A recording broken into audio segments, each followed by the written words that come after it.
Hello and welcome back to the program. I am once again your host, Joe. YHJ, that's me. And gonna do some randomizer stream here, because just randomly thought, why not? Now there's lowercase letters, what the heck? Yeah, just spur of the moment, let's do it. My brain was like, I want to do this thing. And so we're doing it. We're using the casual boots quarter magic enabled startup that I usually like to do.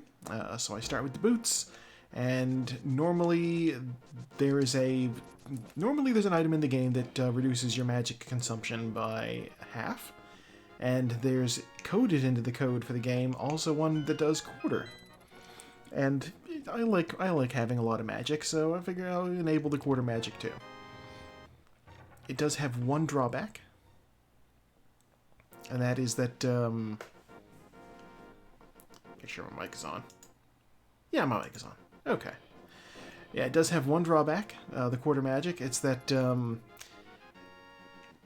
it doesn't work like the swords and the gloves, apparently. There's no option for progressive magic pickup.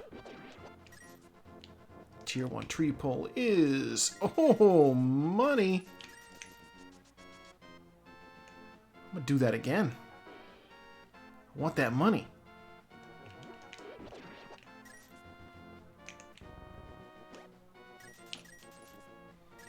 God, yeah, that's 80 bucks right there.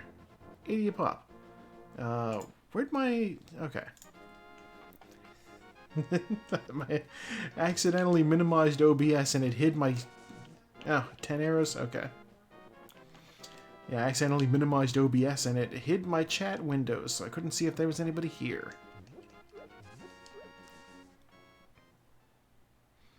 And we will check the ledge. It's a heart piece. I don't need that. Which is good. It means I don't have to fight Aghanim. Nobody wants to fight that guy.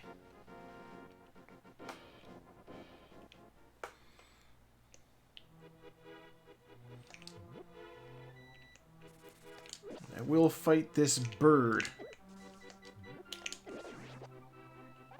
Yeah, a little bit of magic. I'll take that. I don't need to worry about that bush crab. I will pick up this heart piece, just because it's not out of the way. You know, you always like to see something utterly expendable on the lumberjack ledge. Oh, bombs. Well, that's good. I need... How many bombs do I need for Kakariko Village? Just 3, I think. Yeah, because I've got the boots, so I don't need to worry about... I don't need to worry about... Give me more rupees. Haha. I don't need to worry about the foot race room. Where the two brothers are quarreling.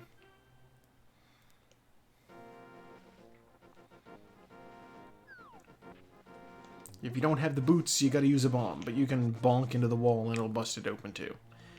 So I just need one bomb for the basement in Blind's hideout here.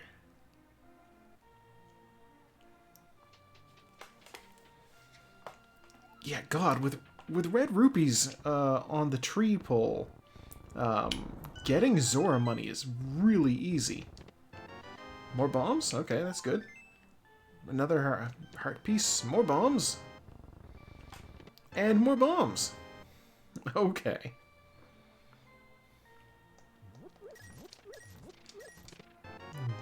I will take the boomerang. Some people say that it is the superior boomerang for, speed running, because without the sparkles of the red boomerang, it actually causes less game lag. Which, for obvious reasons, less lag is good. If you're speedrunning anyhow. But if you want, say, to hit stuff that's farther away, you want that red boomerang.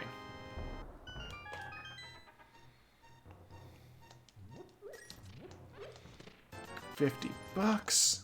I am live. 300 bucks. Okay, well, all of that bluster about the Wow, all of the money. Oh yeah, you missed it. My tier 1 tree pull is red rupees, so I get almost a moon pearl. Oh, wow. So yeah, with the red rupees on the tree pull, I get almost I almost got 100 rupees from each tree pull, tier 1, and I was like, oh, that'll make it real easy to get Zora money, and then I got 600 rupees in that cave, so I'm fine. And another 20. Money will not be an issue in this run, it seems. Have not yet picked up a bottle, so I can't do Sick Kid yet. Unless this is a bottle. It is not. Sometimes you need to, you know, scrounge for cash here and there, like, you know, like if you don't have the 500 rupees to go, hello, Tona. If you don't have the 500 rupees to go pay Zora for what would normally be flippers, you need to actually farm some money. 20 bucks up on the ledge. I don't need that.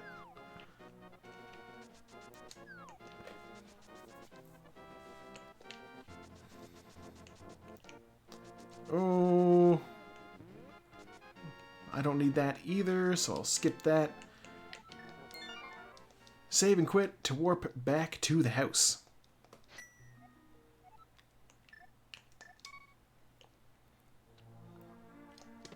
Which has another 300 rupees. Okay. I see what you're doing, game. It wants me to go to Zora early.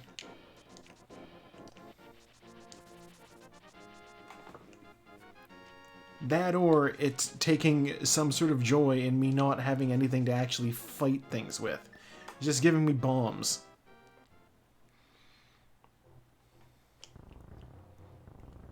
Push these. Oh, fire rod. If I get any magic, that will be useful.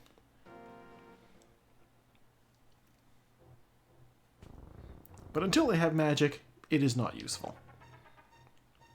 Like, that chunk I've got there, I think might be good maybe for one shot. So not quite enough to clear out Moldorm Cave.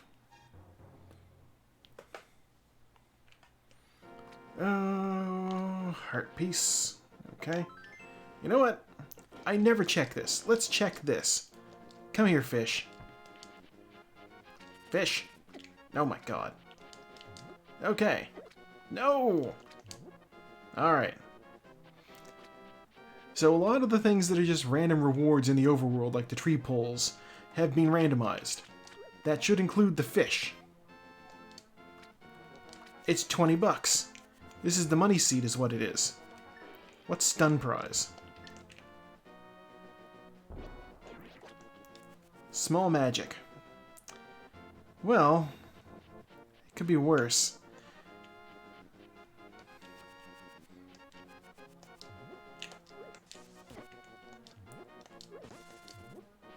Small magic as the stun prize is a little bit useful, but not tremendously. Also, I just noticed my hit points. Dear God. I let myself get clowned on out there, didn't I?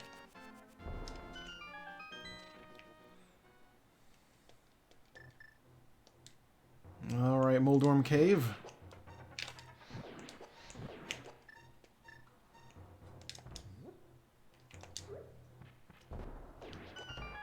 Oh, heart piece. Don't mind if I do. I'm just a little beat up. Another $20. More bombs are good. I don't have anything to actually fight with yet, so bombs are kind of what I've got.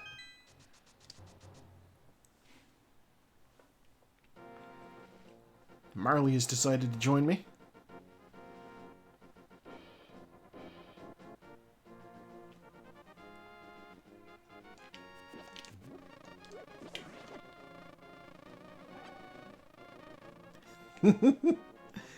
Oh, very nice.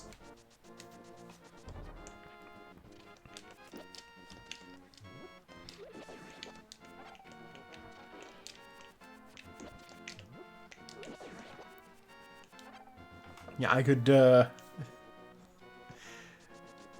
mean, additional bombs are nice. Ah! Crabs do so much damage. No, get away from me, crabs.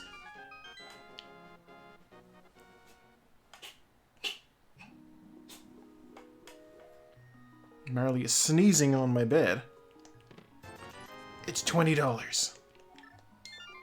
It's just money. Money everywhere. It's like I'm on Kelsey Grammer's airplane or something.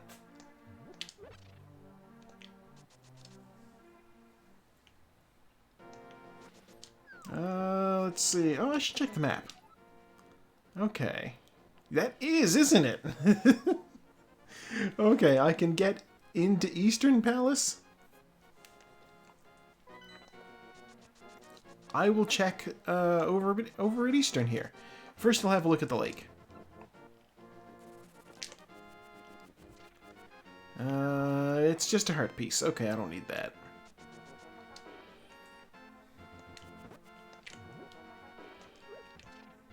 I did not mean to throw that sign to the side. Oh, you know what? I should go check Uncle. I forgot, that's also a thing I can do. I can't do it from this direction. You know what, I'm already up this far. No, I don't want to go talk to Zora. I don't have the flippers. If there's something I need on the ledge over there at Zora, then it'll be 2 trips that I don't need to do. No, we're gonna go check the back of Sahasrah's closet. Goddamn. There's 3 items back there. I can get all but 1 item check out of Eastern Palace. The game technically thinks that I... There we go. The game thinks that I should be able to see the flippers. Okay, and a sword. That's good. And a bottle. This was a very good place to go. The game thinks that I can deal with dark rooms right now, because while I don't have a light source, I do have the fire rod, which allows me to light torches on fire. And so in a room with torches, I can deal with that.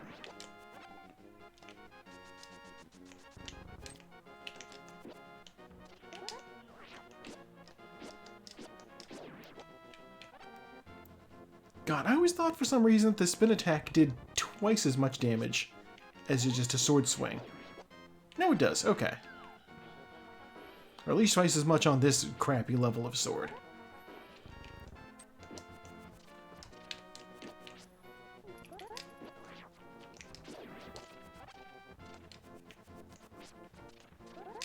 I just want to make sure that I got enough magic to do things when I'm in here. Oh, right. Now that I've got the sword, I can do the hyperspeed glitch. And if I find a bow in here, I can officially clear the place out. If I don't find a bow in here, I can't. Eh.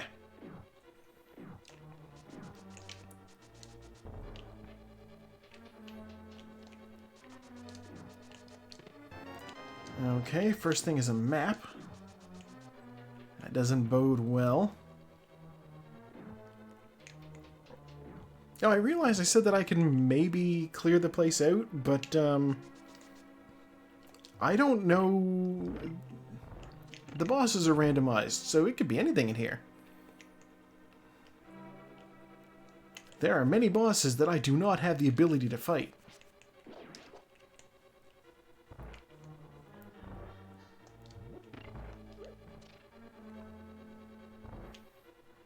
Alright, chest. Oh, the flute! Okay, coming to Eastern Palace was also very good. That gives us access to Death Mountain. As well as, you know, just being able to go around Hyrule quickly.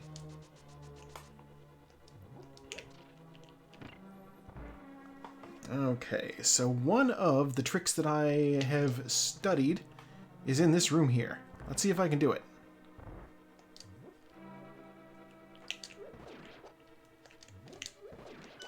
I did it!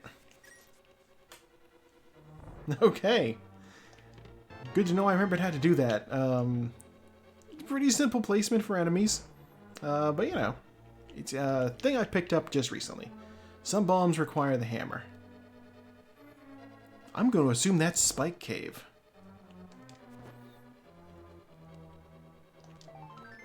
Heart piece.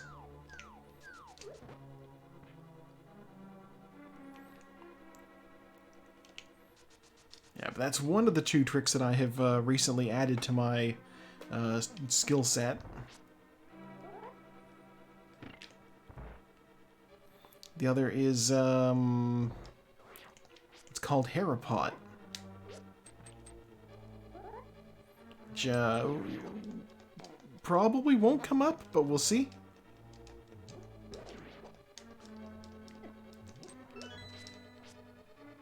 God, let me out of here.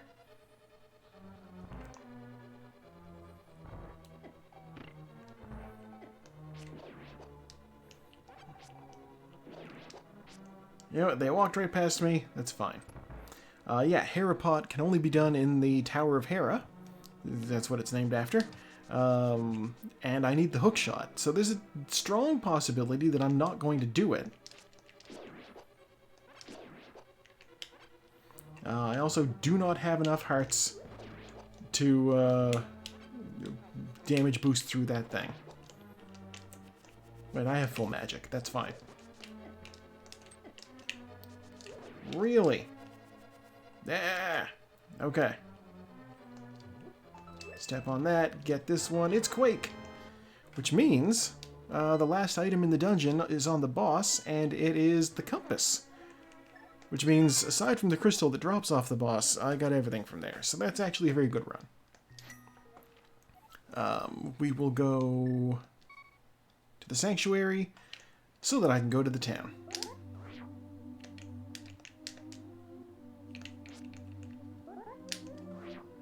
There we go. Speed glitch.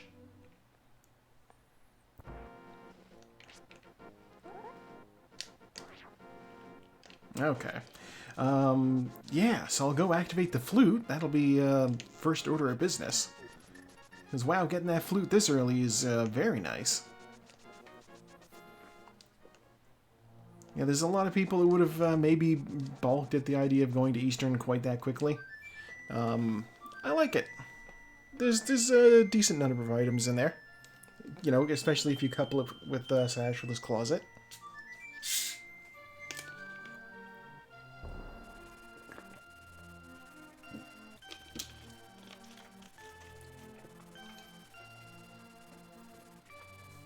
Take that opportunity to take a drink of my drink. And then we'll go talk to the sick kid. See what he thinks about this bee I've got.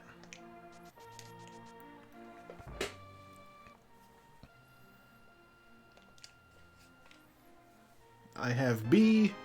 Kid gives me money. Okay, well, as stated previously, with the flute, I can get out of here. We are going to go to the desert. Because I want to see what's on the ledge. It's a heart piece.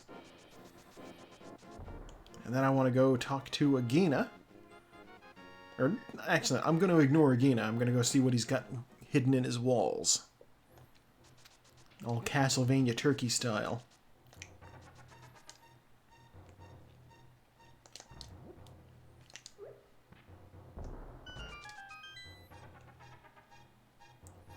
What do we got? 10 arrows. Okay. Not the best pull, but that's okay. We'll start over at the house again, and then we'll head to the castle. The castle should be able to... there's a couple of items just out in the open here. You know, there's whatever Uncle has, and there's... what tree pull am I on now? Single rupees, wow!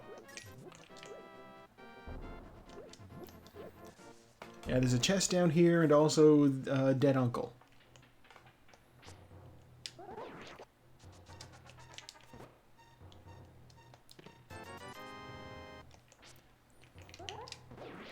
You know what? I will respect that. I too enjoy Jackie Chan Adventures, and I can't think of a good segue into saying one more thing.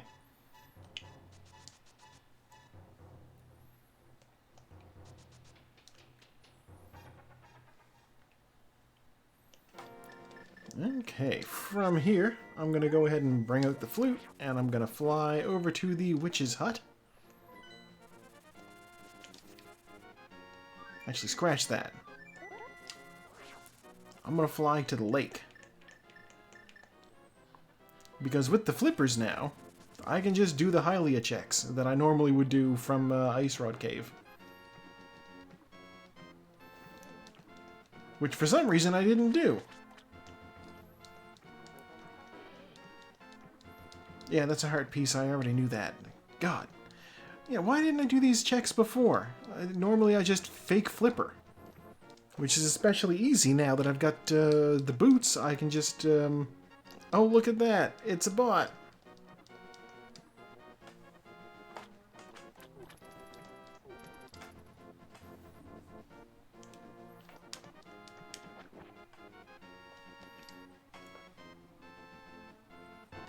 Oh!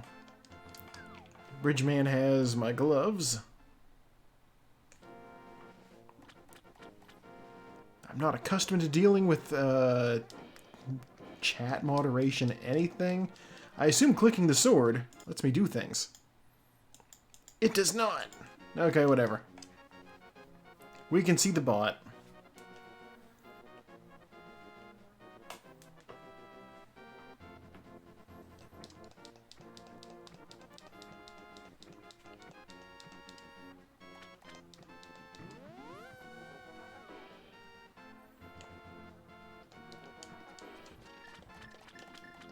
It's so strange to me that somebody would, like, pay for views.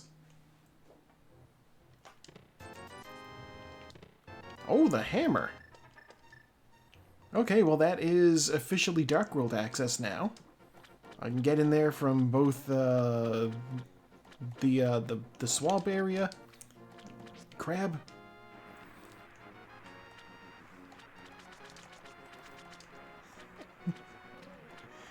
I'm glad you can do something about it. Ooh, a full heart. Okay, I will go get that.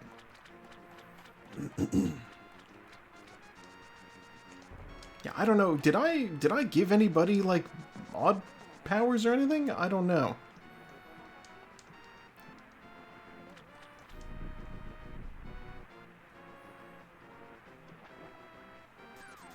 Oh, the bow!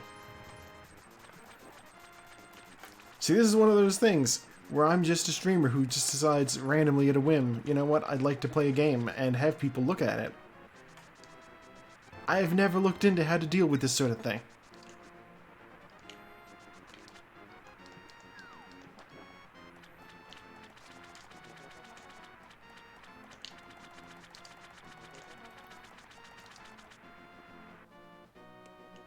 Maybe it's the little shield on OBS chat. No. No. To reply. No.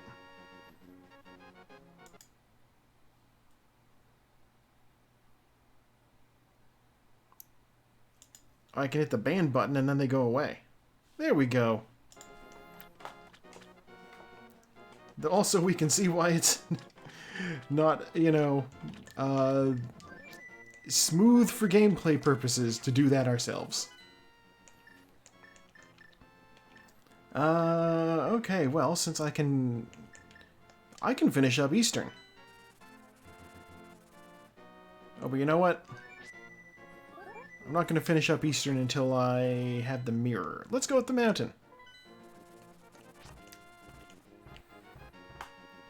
I don't trust myself in that dark room, so I won't go into that dark room.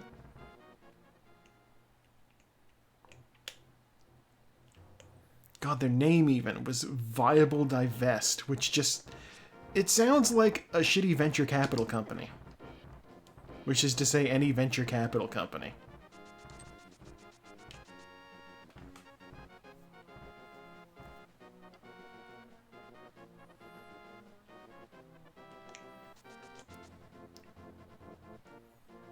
Just so I know... Ooh, Master Sword. Shame I can't get it.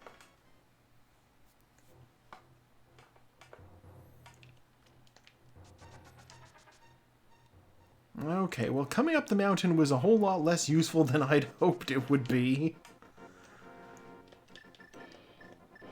Okay. Well, in that case, let's go to the village.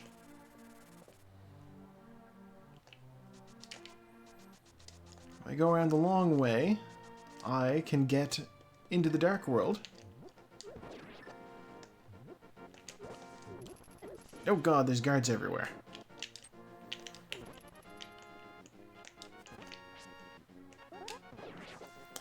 I wonder, are the apples randomized?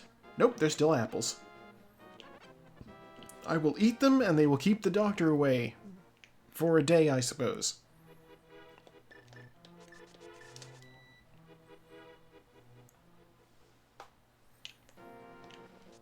Okay, and then I run down here.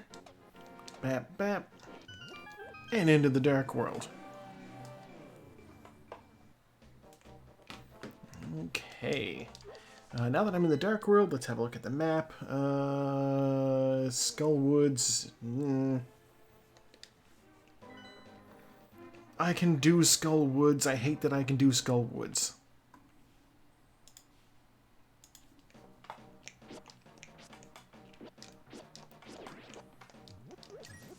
Let's go do Skull Woods.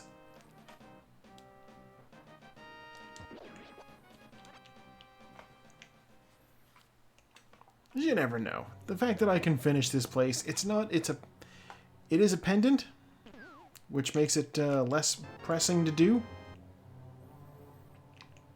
Okay, well...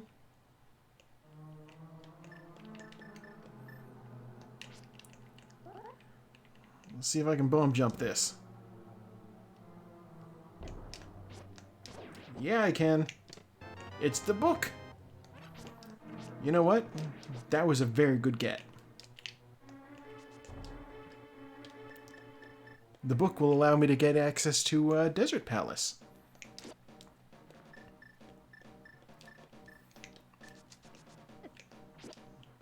Ow. God, my health.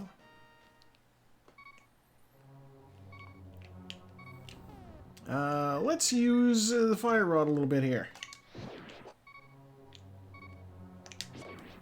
Properly employed, the fire rod can kill multiple things. Which is just what the doctor ordered.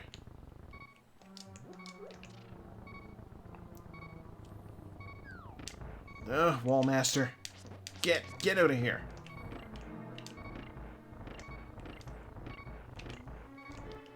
Oh my god, it's in such a tricky spot. Okay, Wallmaster's gonna come down. Alright. Now I will pull it back up. I couldn't grab it, I kept hitting the switch.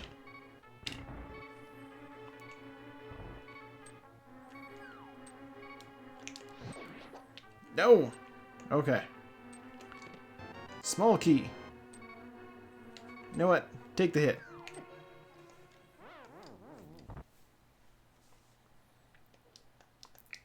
That was a purposeful death warp to go back to the front door we came in. Haha!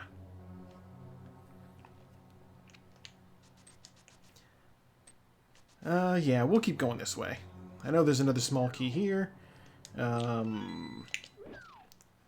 Since I have the fire rod, I can get into the last area. Actually, I'm not going to go over this way just yet, because there's only two chests in the next place. There's a chest and there's the boss. They both have the ability to drop an item, but if I realize that the items that are in there are, say, the map and the compass, then I don't need to worry about them.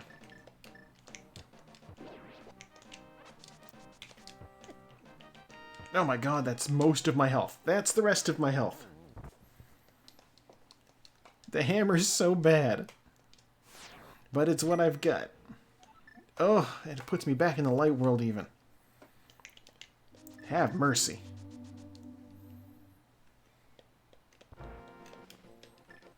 Okay, flute. I gots to know. I was almost done.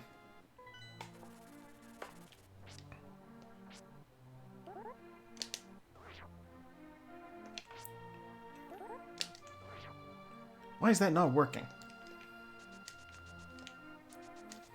I'm not as good with the spin slash speed warp glitch as I am with just using the...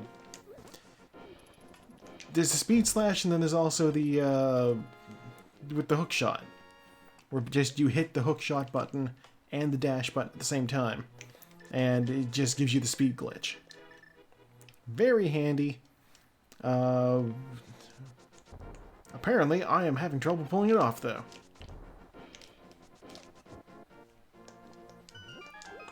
There.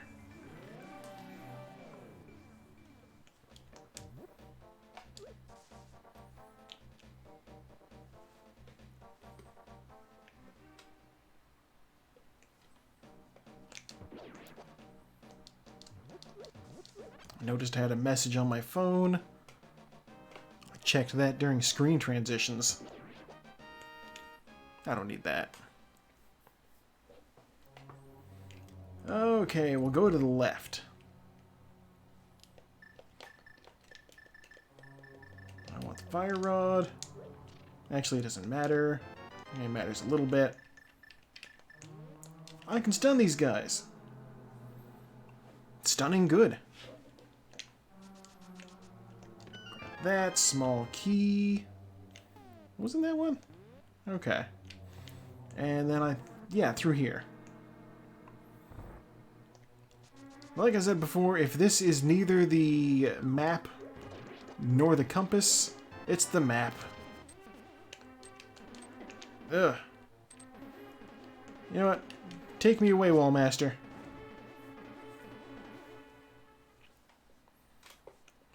I will save a key that way.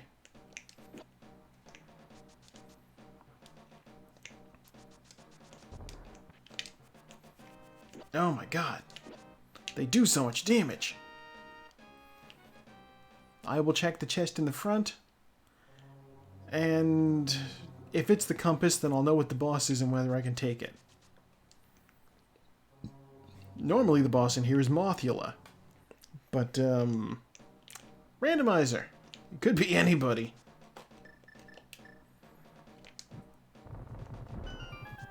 Let me in. Cause yeah, this is a pendant dungeon. I don't necessarily I hope I don't need to get the pendants.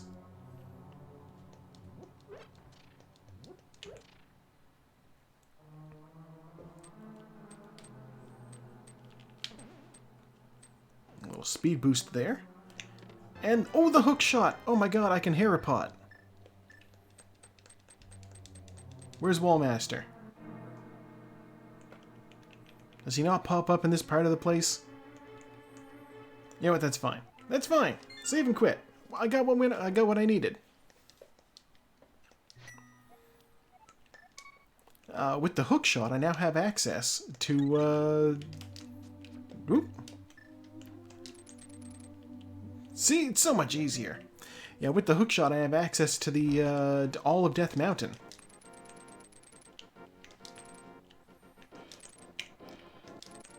I say it's much easier, and then I fail to pull it off. Repeatedly on the church steps. Whatever. Okay. First thing we're doing, I'm gonna check the back of Escape. I forgot I could do that now that I can pick up rocks.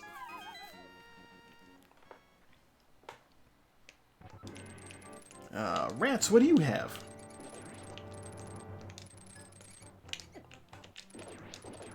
Oh, full magic. That's not bad at all. And I already have a key for here. Ooh, Ether Medallion. And the map. I'm not doing Dark Cross without the lamp. Not happening. Why am I running out? Save and quit. It's much faster. I don't have access to the...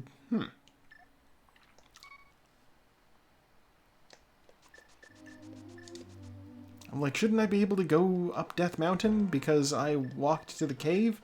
But no, it's not walking to the cave you need to do. You need to actually, like, rescue the old man. And I have not done that. Oh, dead rocks. I hate them.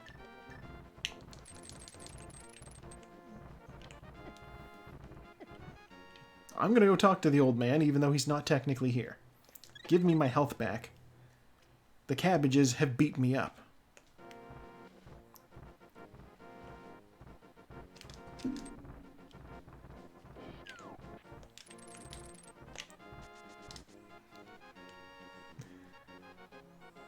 I guess, yeah. Certainly made me a sauerkraut.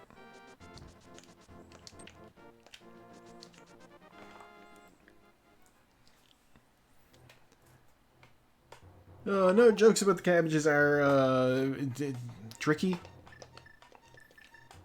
Put a bomb there. Let's see what we got. I'm hoping for the mirror. Alright, there's still 5 more chests in here to check. Because this place is great, because it's just got so many damn chests. And with the hookshot, I don't need to worry about these moldworms at all.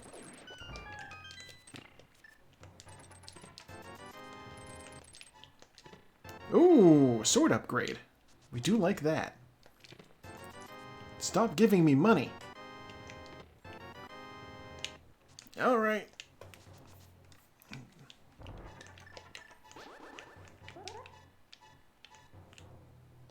I think that'll do it. Yeah.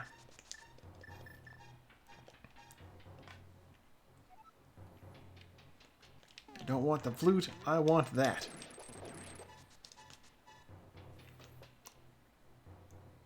And with the hookshot...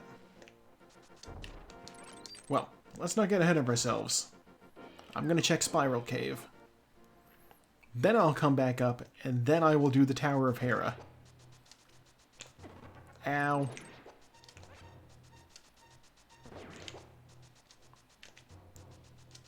Freaking electric jellyfish guys. I don't know what their deal is. Why are they so prevalent in, like, many different biomes in Hyrule? It's bombs! It's bombs. You know, that's fine.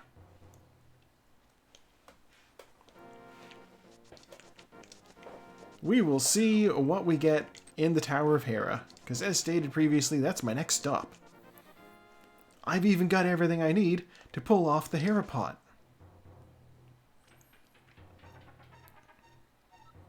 Which I don't think I've done on stream yet, so this will be a real treat for those of you who only watch me do this.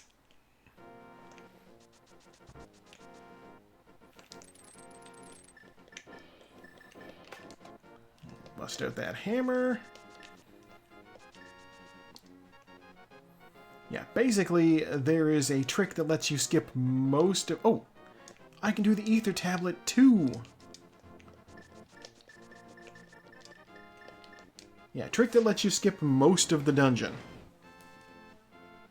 It's a slightly better shield. I will take a slightly better shield.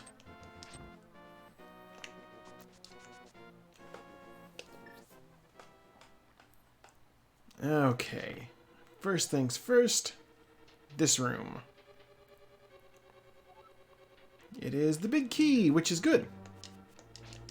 Means I probably don't need to go into the basement. Probably. What do you have to say? Something sharp is in Turtle Rock. Okay, well that means I know where all the sword upgrades are. Compass. The boss is Vitreous, who technically I can take. Okay, let's see if I can do this.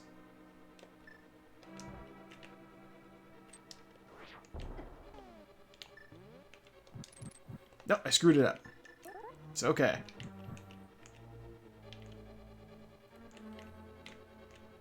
Right.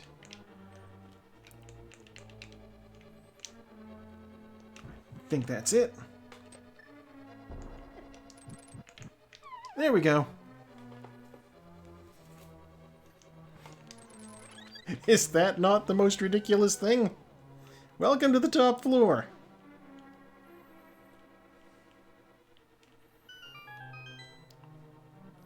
Since I got the big key, I'm just going to jump in this hole here and get the other 2 chests in the place. $300. And, ooh, the Titan's mitt. Okay, trip officially worth it. From here, I can go back over to the other side of the Death Mountain and check out the Dark World version of it.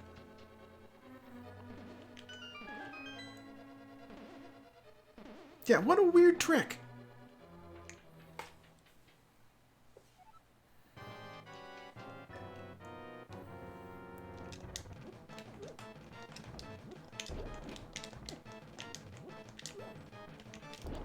I wonder if the good bee will hurt him.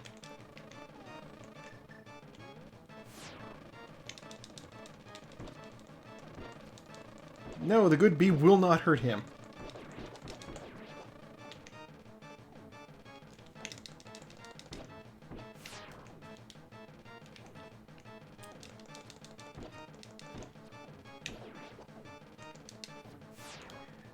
He is a very tough boss.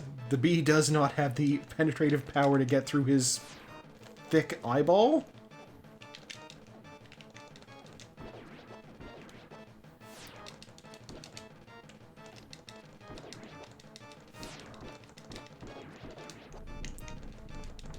Okay, this boss, normally I would balk at the idea of coming around to fight him at this, with the gear I've got right now. Oh boy. The fact that I pulled that off, I've used all of my arrows and almost half of my bombs. Worth it.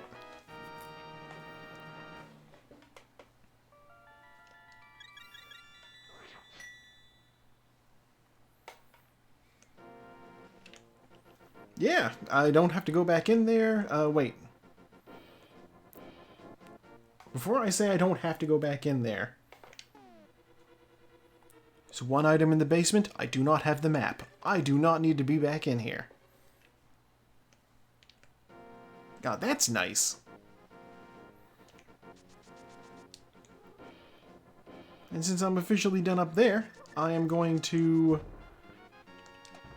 use my newly found lifting power. Go around this way. 10 arrows up there. Okay. I actually can get those because I have the hook shot.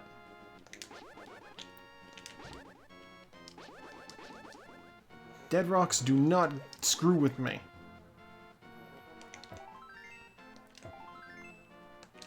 Let's see what we need to get into Turtle Rock. Ether. Well, I may as well open this up since I'm here.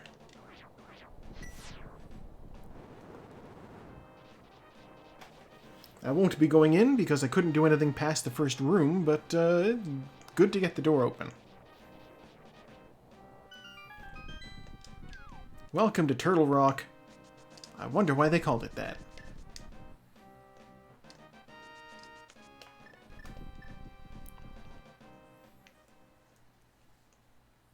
Okay, so first we'll do Super Bunny Cave here. So named because Link can get the chests in this place while in bunny form, which he shouldn't be able to. A heart piece and the magic cape. I do love the cape. It's a very nice item. I use it when I fight Ganon. Yes, this is ridiculous bunny strength in that cave. But only in that cave.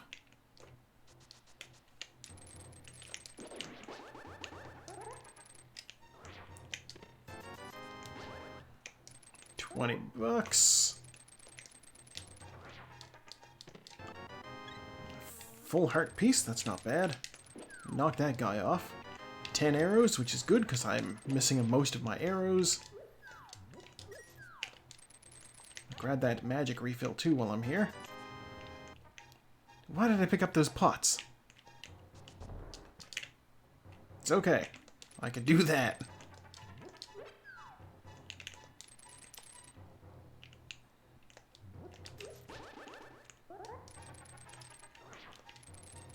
Okay. And, no, I don't care. Actually, no, I can't even get over there. I was like, I can get those 10 arrows on the floating island in the light world. No, I can't actually. I just remembered that before going in there. Alright, jump all the way down. Oh, yeah, no, that's everything up here. Okay. That's everything I can get on Death Mountain, with the exception of just that one Master Sword upgrade that I can't get yet. Titan's Myth, though. I can go into the graveyard and check King's Tomb.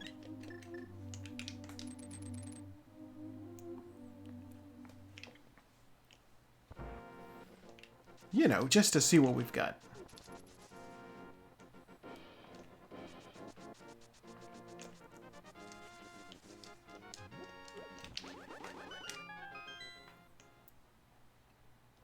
With a little glitch there, I'm able to save a whole fraction of a second. And get $20.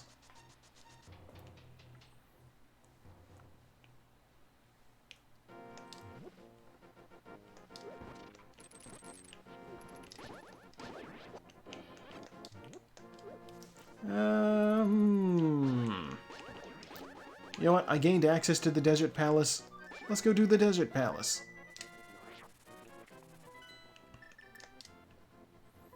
With the book, I can walk right in the front door.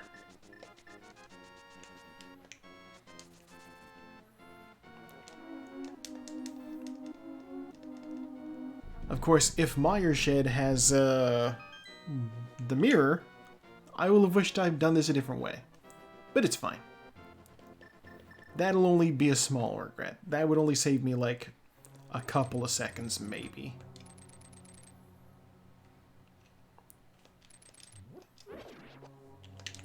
I may be somewhat speedrunning this, but I'm not speedrunning it to that degree.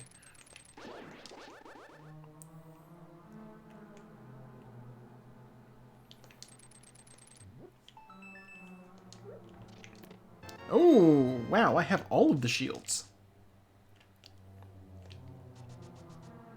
Funny to get those, and absolutely nothing in terms of armor yet. Take that small key. Oh, I managed to pull that trick off too. Normally you need to dash into the torch there in order to get the item off of it. But if you dash and just sort of nudge along the top of the torch and continue on against the wall, your dash officially ends closer to the item, and it still counts as having hit the torch. Again, that's one of those saves a fraction of a second things that the speedrunning community just loves to pull off. Oh, it's Moldorm in here.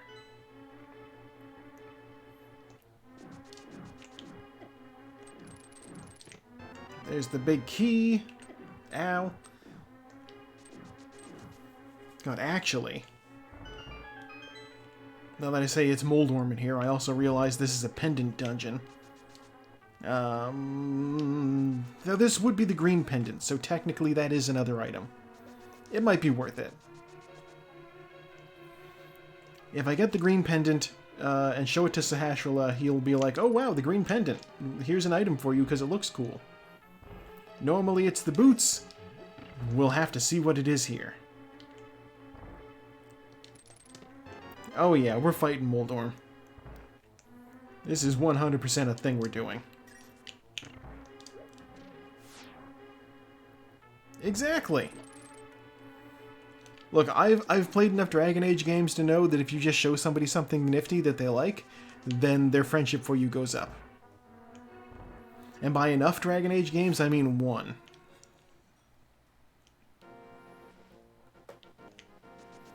This was just a heart piece, wasn't it? Yeah, it was.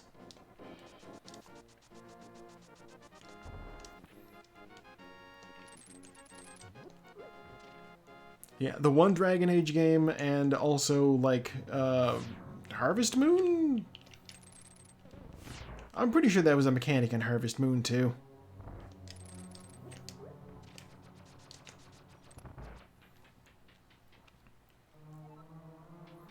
I know that I had to, like, run to the mountain to get flowers, specifically to give to the one girl in town with red hair. Just like, hey, just give her flowers every day and eventually she'll marry you. I'm like, I don't think that's how it works in real life, but okay. Ow.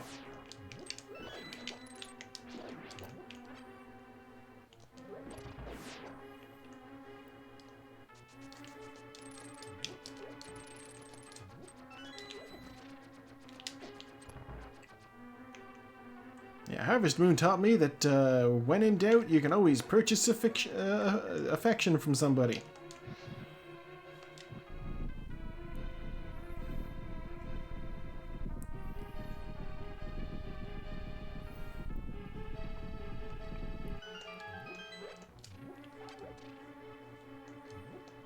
Give me items.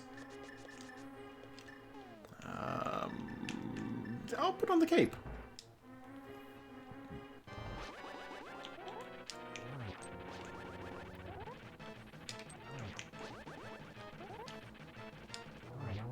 Easy.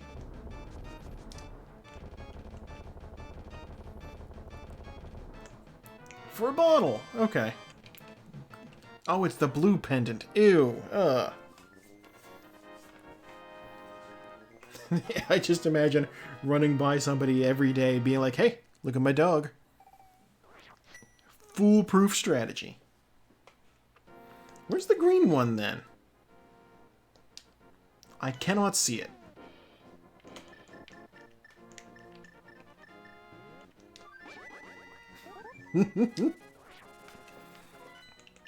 Yeah, that feels a whole lot more like the Dragon Age mechanic where it's just like, oh, just give them a gift. A whole bunch of really small gifts will make somebody your best friend or possibly your lover.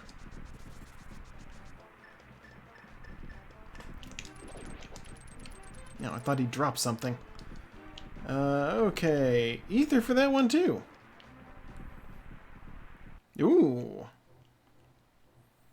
That is an intriguing proposition. Bug net. And 10 more arrows. Okay. Yeah, just the ability to be like, hello, person in town. I made you this. And they're like, I hate it. Why would you do this?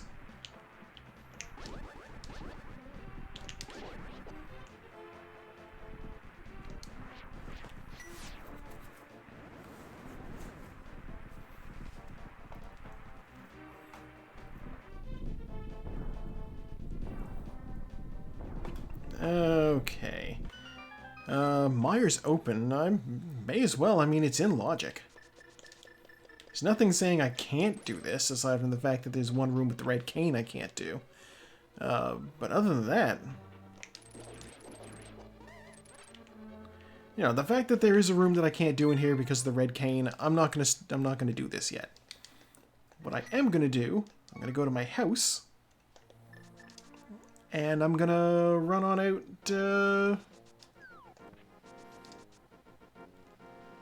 I'll run over here and I'll do Swamp Palace. And Hype Cave. I'll get Hype Cave. I didn't do anything in the Village of Outcasts.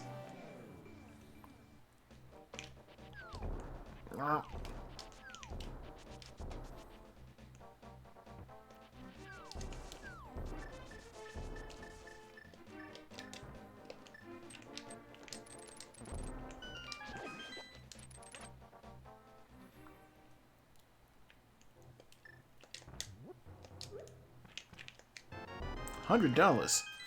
Let's see.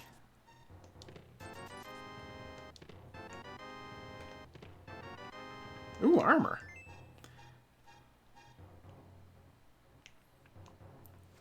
Golden wood. Are people jealous of your golden wood?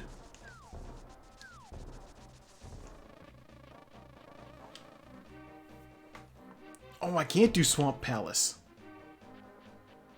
I don't have the mirror.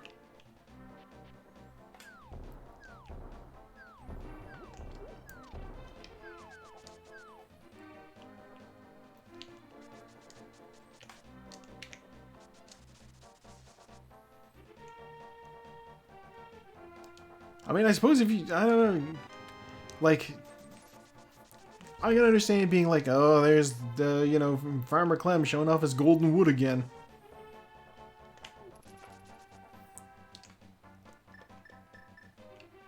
And you're like, I think it's obscene how Farmer Clem whips out his golden wood at a moment's notice. Whoop. That's fine. I'll go do the dig game.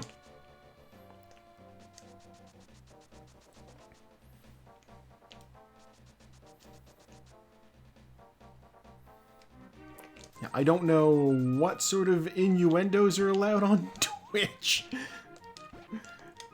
But needless to say, there's plenty you can do with golden wood.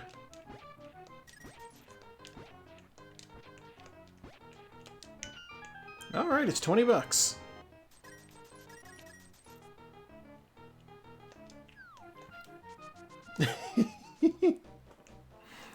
I'm just picturing the big heroic posing statue of Jebediah Springfield.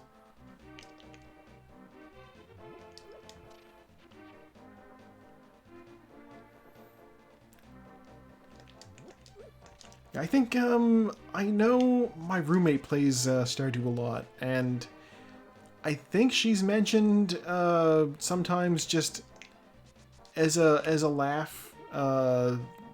Stealing the mayor's underwear? Can you do that?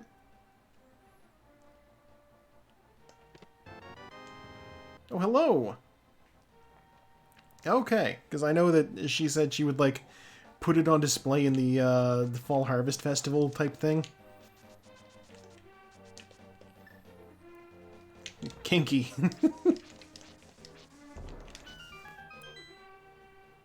Small frog following me. More bombs.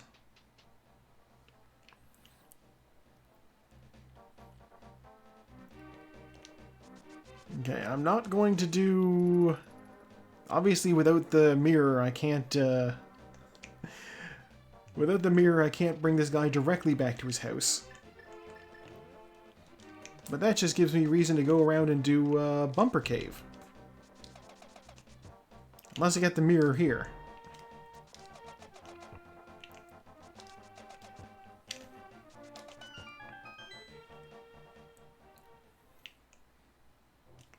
Well, look at that. Unless I got the mirror here, I say. Alright, let's take Froggy home.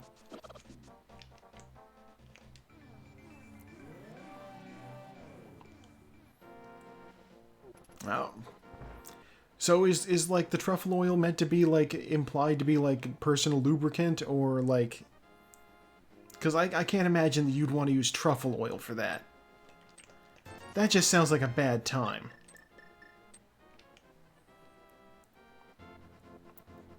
Does that not sound like a bad time? Aren't truffles, like, kind of smelly? I mean, I've never encountered them myself, being not a mushroom person. But that was what I was led to believe. Let's go do the chest game, and then we'll see what's going on in here.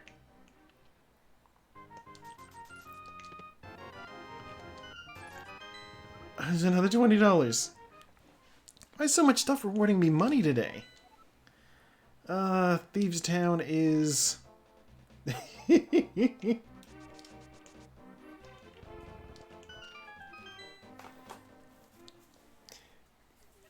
Thieves Town is a crystal, so we're gonna do crystal.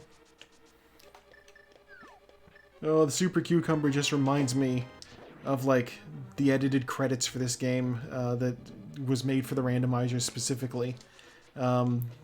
They call the weird green guys that electrify you dancing pickles. Which I guess is accurate.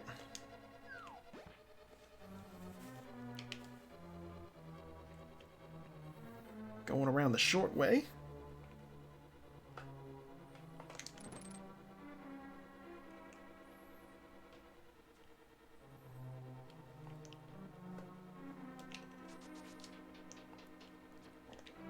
I'll grab that chest, and then I'll drop down and grab the other chest.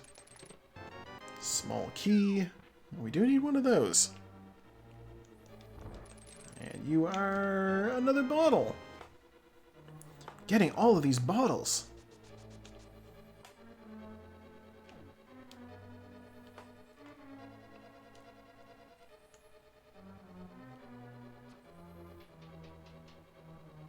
Alright, well with the big key I can go in here. God,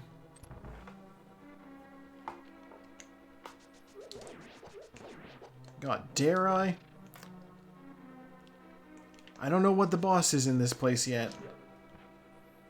I could just walk in there and fight it. But on the off chance I get something that's useful for fighting whatever the boss is, I will continue. Now, you know what? I'm gonna go give it a shot. I'm indecisive tonight.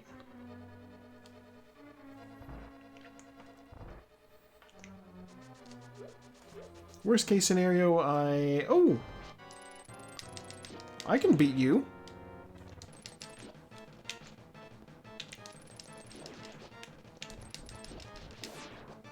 Ah. I just have to extract his fuzzy outer layer.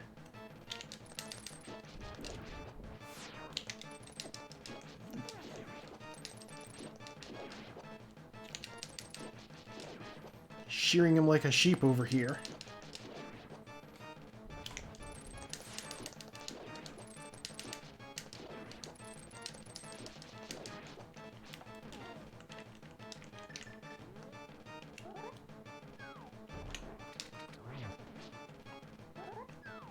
Exactly. Ah! Okay. I'll play it safe. I'll just do the spin slash. There we go. The boss is defeated, and he gives me a heart piece. Which is enough to finish off a whole heart.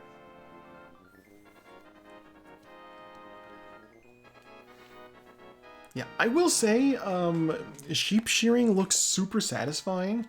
Like, it's like when you peel an orange, and you manage to get the whole peel off in one piece. You know, that's just satisfying. Is that not super satisfying? Am I weird? I mean, I know I'm weird, but you know, that is the thing, right? Okay, so, like, it looks like you could do that sort of thing with a sheep, too.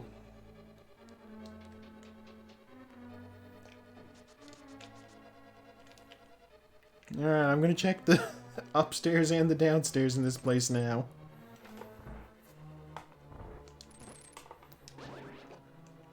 Now that the boss is dead, and I don't need to worry about going back down.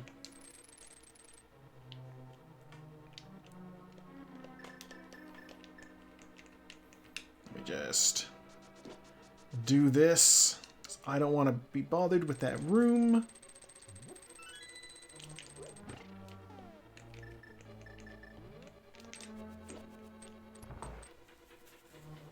Yeah, just imagine just getting a sheep fully sheared all in one go. Right, it's not that. That's snakes. Well, you know what they say about snakes. When they're in a tunnel, they rule.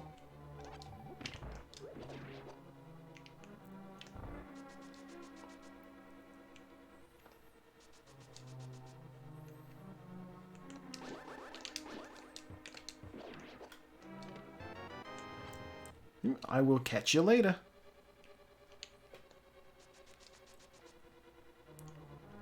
I'm glad you at least stuck around for the Fallout joke.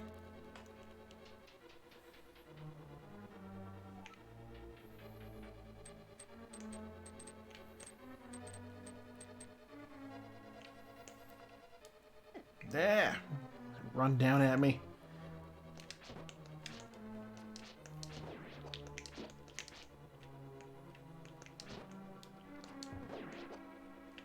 No, I don't need that.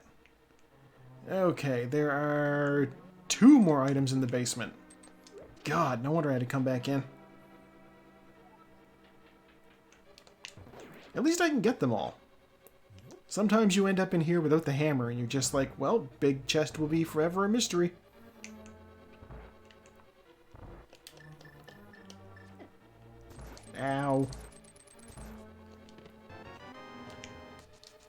Run straight through all these guys. Ah, dodge that.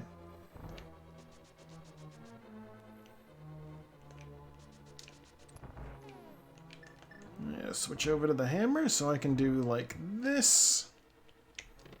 And it's the last bottle. I have all the bottles. What? I never get all the bottles in a randomizer seed. That's so strange. Okay, well that's everything from that dungeon. Literally everything. I'm now going to go up. And, I guess check Bumper Ledge.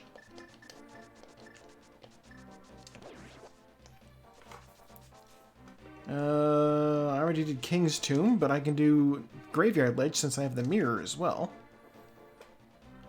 Ooh, half magic. I love half magic. Let me be more efficient. Get out of here. Stupid moblins.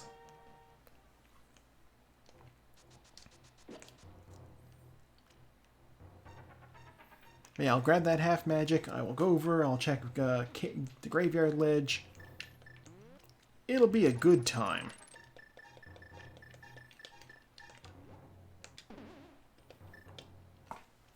If you deactivate the cape at just the right time, it gives you a little bit of a shove.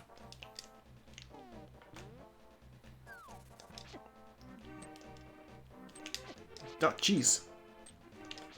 Oh my god. No, no, no. No, no, no. I got one more thing I need to check at least. Preferably two. Actually, you know what? I'm gonna duck in here and talk to the guy and get my health refilled. That's what I'm gonna do. Yeah, sure. With crystals 5 and 6, you can find a great fairy in the pyramid. Flomp, flomp, whizzle womp. Worth it for the health.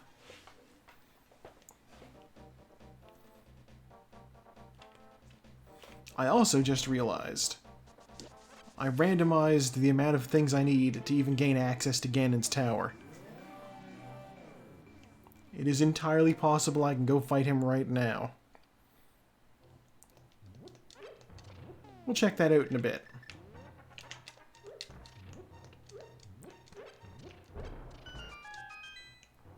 Oh, the lamp! We love getting a lamp. It's just like an Anchorman. I love lamp. Okay, so going to fight Ganon would probably not be a good idea. But I could beat him. It would just be a little bit of a pain in the butt.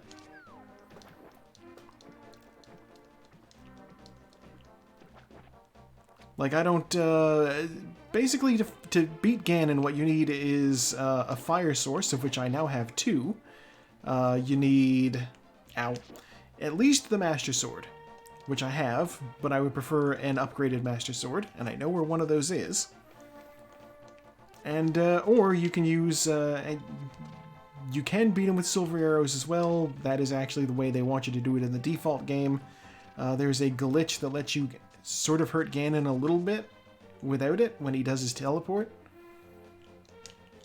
In the community, we affectionately refer to that as Silverless Ganon. Just as he teleports away, you get like a frame or two where you can hit him with a spin attack. Ugh. Okay, $20 for that. That was a thing. Yeah, so basically, if I have the ability to fight Ganon, I know I can take him. I'm going to check to see what the... Okay, red potion's not bad. Let me throw another one. Do I not have more empty bottles? No, I don't. I have a bee. I'll keep the bee for in case I fight Mothula.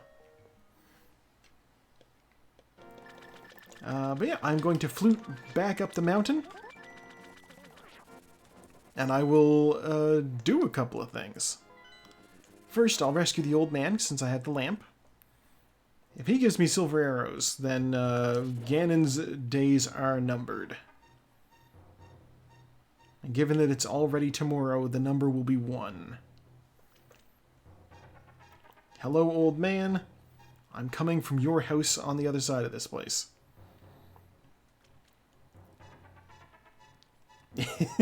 Exactly. Oh god, the old man can't run, I forgot.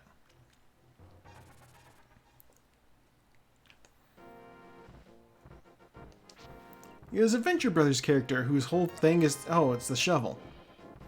He gave me a shovel. Okay. Venture Brothers character whose whole shtick is that he's, like, super into Monday. I think he might be, like, a parody of Calendar Man, the Batman villain. No, I got hit.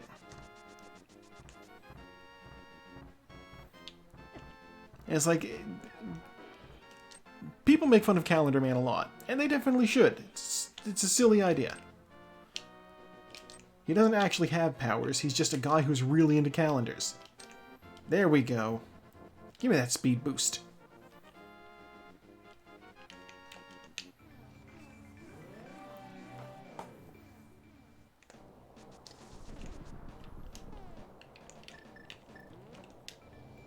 But yeah, it's one of those things. I think he may have shown up in, maybe Lego Batman.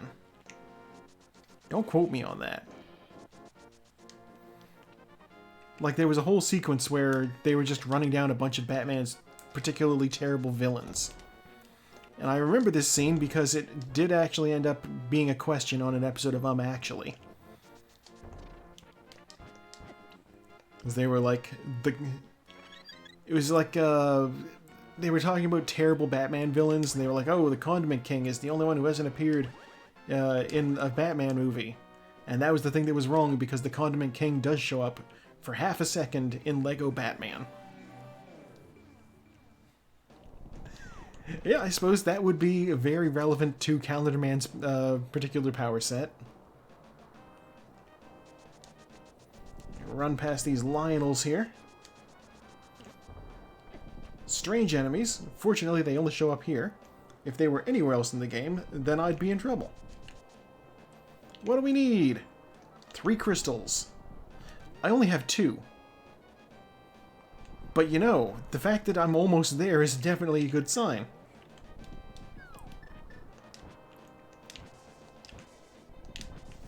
One of you should have a fairy, I think. Nope. Okay.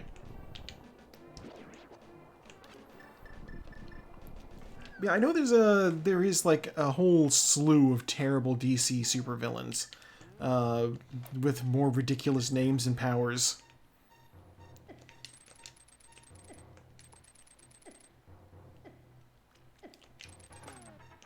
I'm gonna turn on the cape here. And like the one that people always go to is, Condiment King, Calendar Man, stuff like that. All that for 20 bucks. And there's one who I think would fit the whole profile of terrible themed villain. And that is the Calculator. Whose whole shtick is that, like, he was good at math. And he was like, when he first showed up, he was running around with like a thing on his chest that had buttons that he could push to make it do math. Which, terrible. Not good at all. Go over here.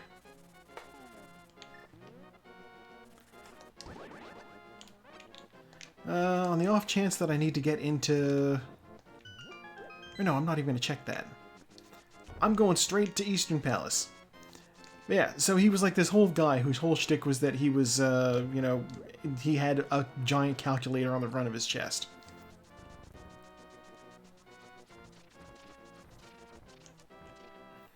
And, he was, rightly so, thought this is a silly villain. What a terrible power. And it is a terrible power. But he wound up going on to become basically like the information broker for the entire DC villain underworld. Like if you needed something done in a tech sense, like I need this particular, website hacked or something. I need info on this hero. Where's this guy going to be? You know, you call the calculator, he will get it done. And he actually wound up being very good as a villain, which is weird to think about.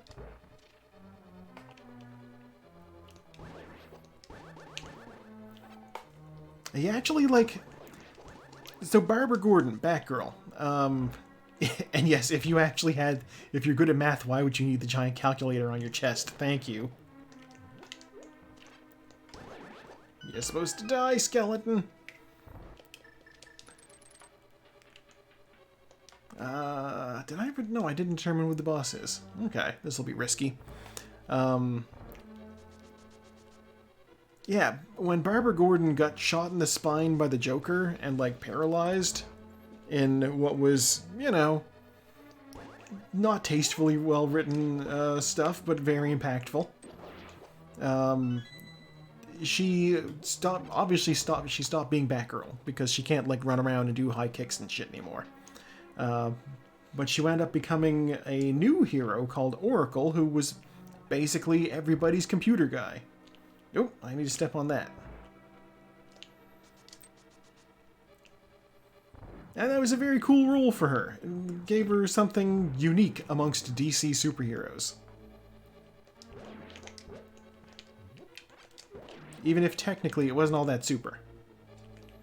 It was still very neat. I'll take that. Ready a spin slash for these. Very satisfying. But yeah, basically the calculator turned into like the evil version of her. Like the heroes would call Oracle for all the things that the villains would call the calculator for. Oh, it's the graboids! I can take them.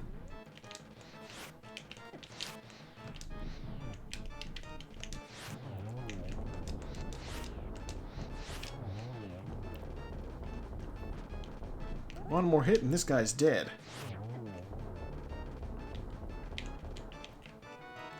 A compass, which will let me know who the boss is. Okay. I have two options now. I can run down to the Dark World teleporter and use it to get back to Palace of Darkness here in the Dark World. But I think the better move is to head straight for the pyramid, which I will also need the teleporter for.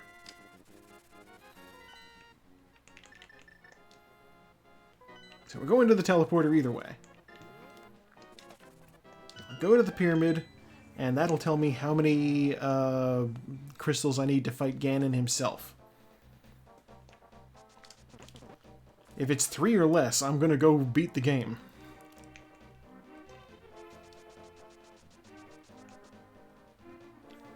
Right, pyramid. I'm letting myself get sidetracked.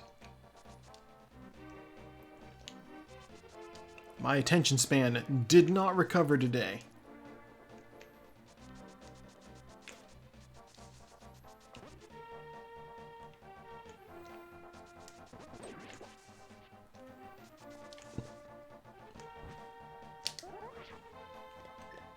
Actually, my attention span's been all over the place the last couple of days. Oh, I do have speed glitch going. How about that?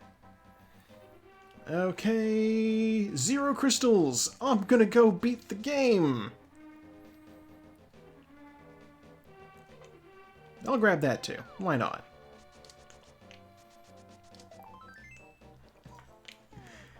It's I haven't even set foot in like half the dungeons. Ridiculous that this is possible, but I do enjoy it. The bomb still hit me. Oh, shouldn't be that entertaining. Just bomb impact as the duck picks me up.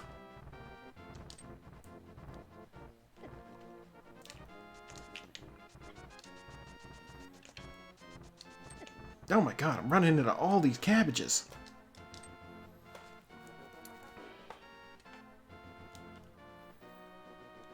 The speed glitch is still ridiculous.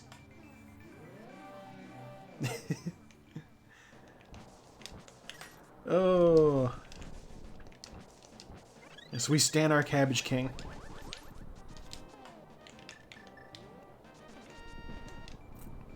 Persevered through it all, only to have his ancestors' company, descendants' company, bought out by a fascist. I think? Was Cabbage Corp bought out by Sato Enterprises? I think so. It's been a while since I watched Korra.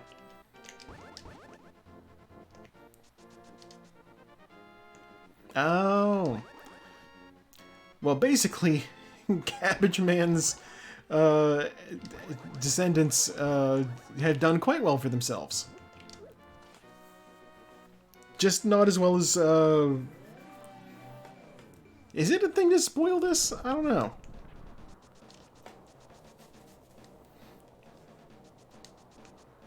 Like, the series ended, what, like 2014? Something like that?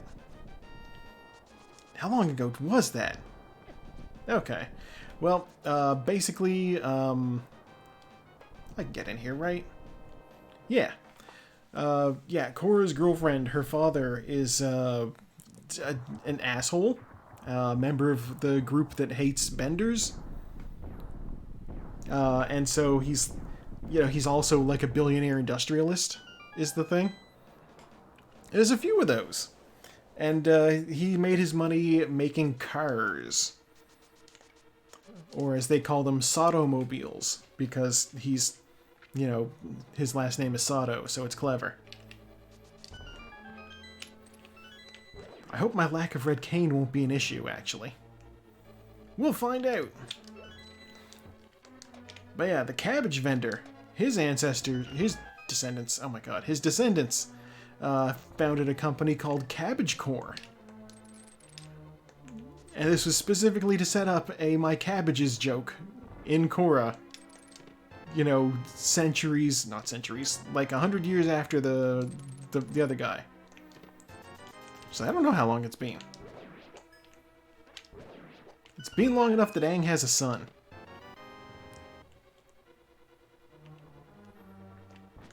And also is dead. But, you know, the life of the Avatar is one fraught with peril. He could have died from any number of things. It definitely wasn't old age. Let's be honest. Avatars don't usually get that.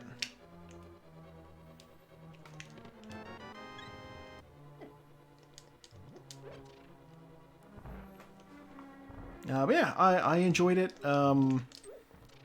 A lot of people with what I assume is poor media literacy did not see the end coming. And I'm like, how? Did you not pay attention to the final season here, or what?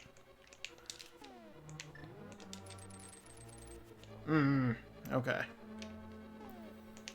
We'll do it the old-fashioned way. Bomb. There we go. Yeah, there's a few things that I'm like meh about. You know, certain particularly difficult types of bending have become a lot more commonplace. There's a whole power plant that's just being fueled by people doing lightning bending, for instance. Like when Mako needs to make some spare cash, he'll go over and just shoot lightning at the generator, as though that's how they work.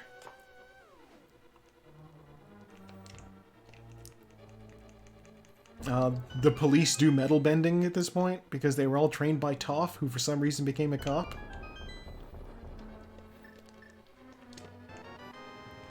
A lot of people didn't care for that. I can look at Toph Cop and be like, yeah, like I could see her being like, you know, if she's the one making the rules, then the rules are okay. But like, you know, like maybe everybody has to listen to me sort of thing, maybe.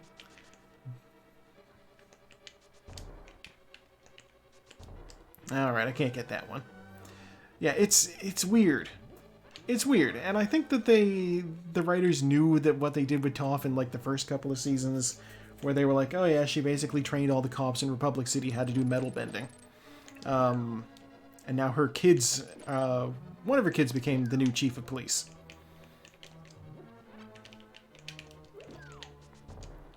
And it's like, I think they felt it was weird because they wanted to give us like a more traditional, as we have known her, Toph. And so what they did was she's old. She's like one of 2 remaining members of the old 3. Actually, most of the gang is still alive. Oh no, I can't do this. I don't have the ice rod.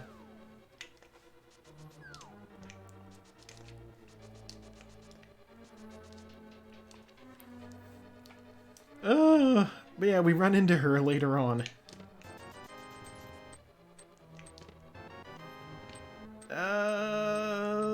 Okay. I need the red cane to progress in Ganon's tower. I'm not beating the game immediately.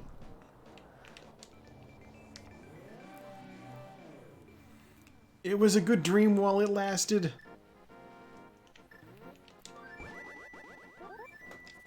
But now that I have the mirror, I can... where do I want to go? Palace of Darkness does have a high density of items. Let's do that. I need either the red cane or the ice rod. God, I hope I don't need the ice rod. If it's the ice rod I get, then that means I can go fight Trinex and keep looking through that wing of the castle. But I don't want to fight Trinex on ice in that tiny room. He's difficult enough in his irregular room.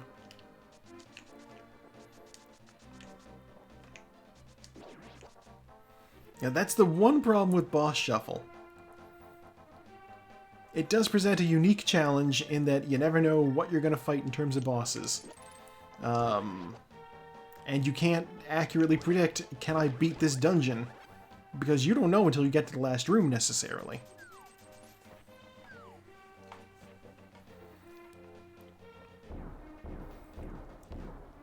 I will say, though, props to Korra for having some very excellent voice work going on. Tenzin, who is Aang's son and father of the last remaining Airbender family at this point, is voiced by J.K. Simmons, Mr. Yellow M&M himself. He's fun. And, like, they do a really good job of making sure you understand that airbending is actually incredibly badass. We get one full-on airbender versus airbender fight, and it's Tenzin versus another one. And, like, Tenzin is very seasoned, and we don't see him cut loose, like, ever through the rest of the series. And so seeing him just absolutely school somebody is great. Then that somebody cheated and called in his friends. So the fight did not quite go his way, but, like, just absolutely destroys the guy. Up until that point.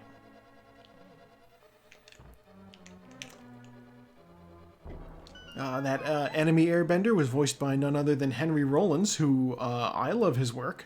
He's a lot of fun. I've seen his stand-up, I've listened to his music.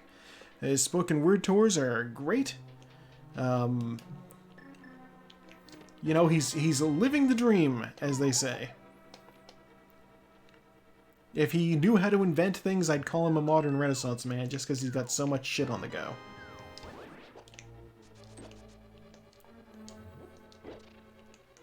I stepped on the teleporter, let me out. Come back. There we go. Oh no, I can go back down here and I'll use the teleporter. Get to the other end of B2, or B1.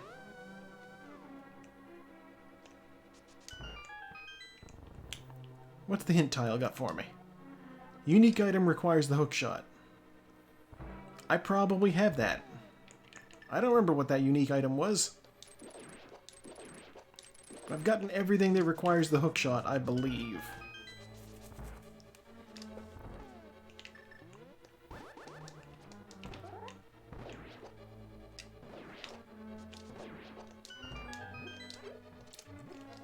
That was very efficient. I love it. Ow. Not so efficient.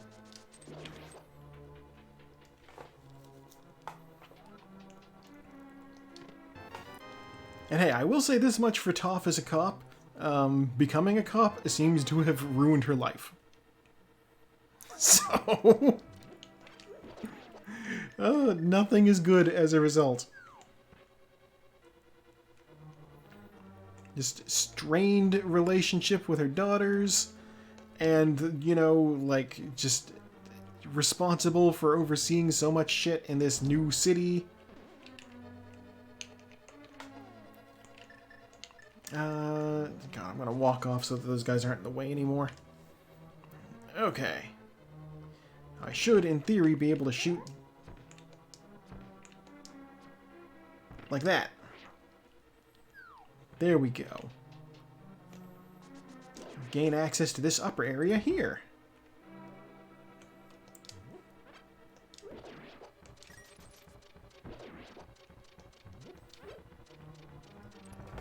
So efficient.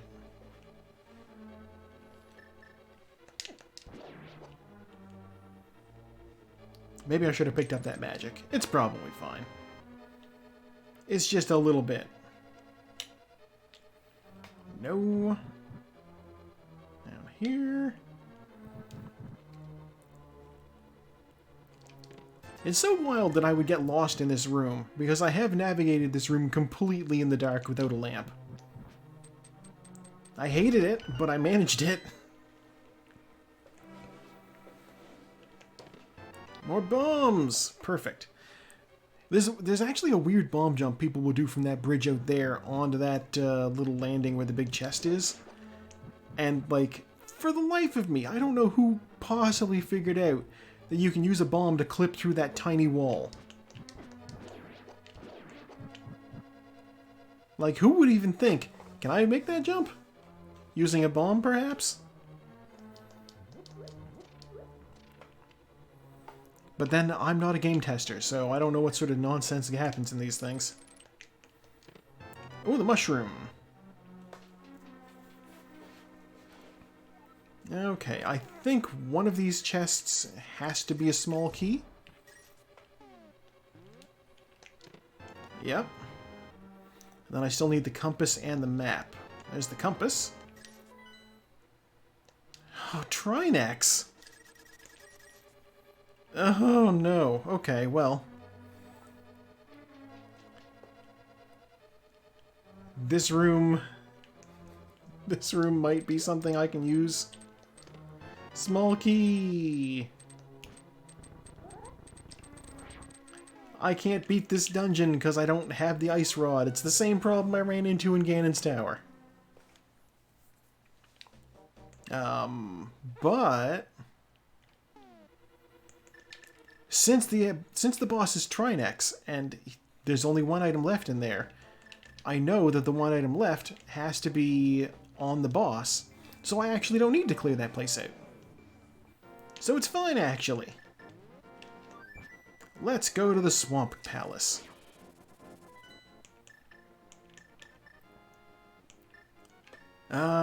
Yeah, Swamp Palace has a decent number of chests in it.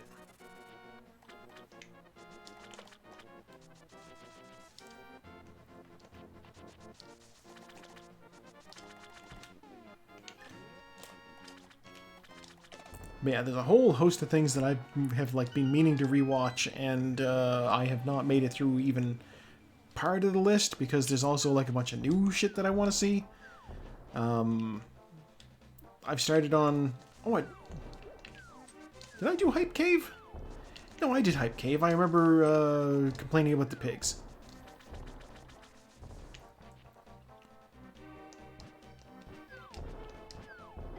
Oh my god, get out of my way.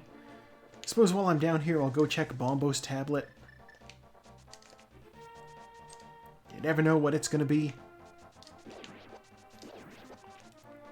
Yeah, I've started rewatching... I'm in the midst of rewatching JoJo's Part 4. Because, yeah, the Mario arc is a lot of fun.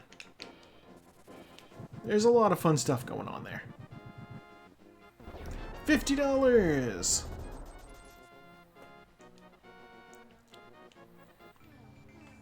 $50. Wait, why is that not fine? That should have been fine. Alright. Approach from the other side, and then we'll be fine. I've also started in on some of the new... I've started on some of the Dimension 20 D&D adventures. I made it through Coffin Run, which is like a fun adventure with people who work for Dracula, doing Dracula-type things. And I finished that. That was very fun. I enjoyed it. And then I've moved on since then to... I think it's called Starstruck Odyssey? Maybe Star-Crossed Odyssey? Star something. Basically, it's a spaceship thing. And from just these two campaigns, I'm just like, okay, Zack Oyama is a force of nature. I love this. The man is hilarious. His character concepts are great.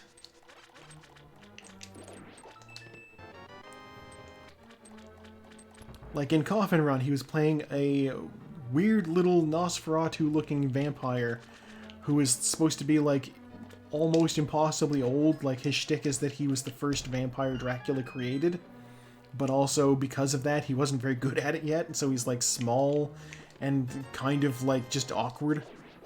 And his name is Squinge. You know, which is a heck of a name. Exactly. You know, they haven't got all the kinks patched out yet or anything. They'll figure it out eventually.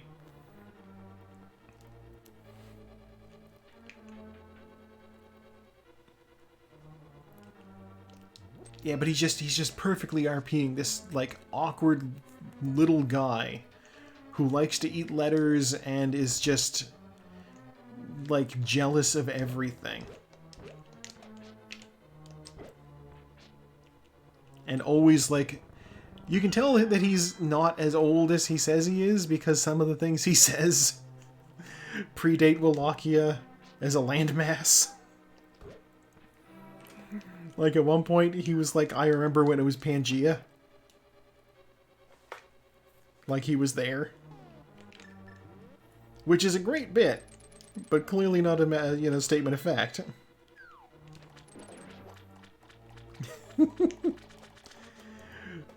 But I'm loving that in the space thing, he's playing the captain of the ship, the skipper. They call him Skip.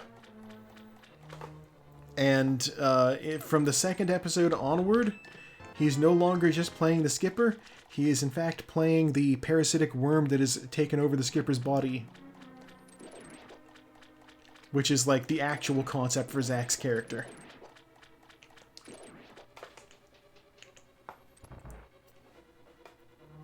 Before I go up here, I gotta go back down there.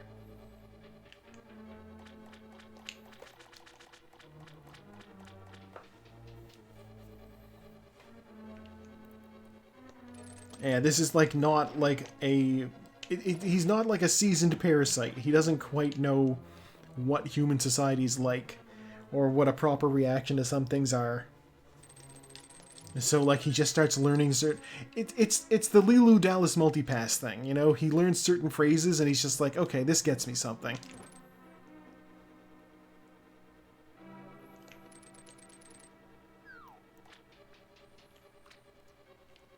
I'm enjoying it a lot. And now I hit that. Out of my way.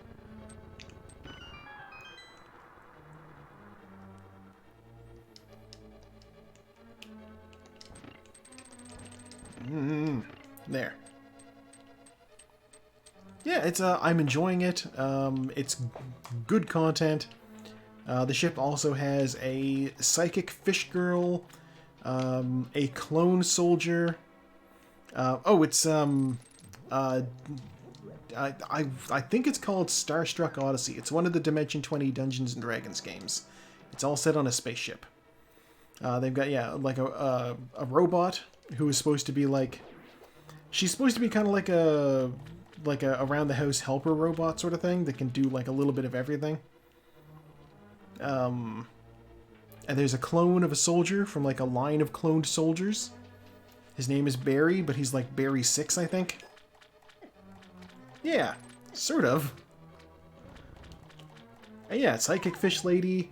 There's a guy who had to have his whole body replaced due to an accident. And now he needs to work off the medical debt. Which is amazing.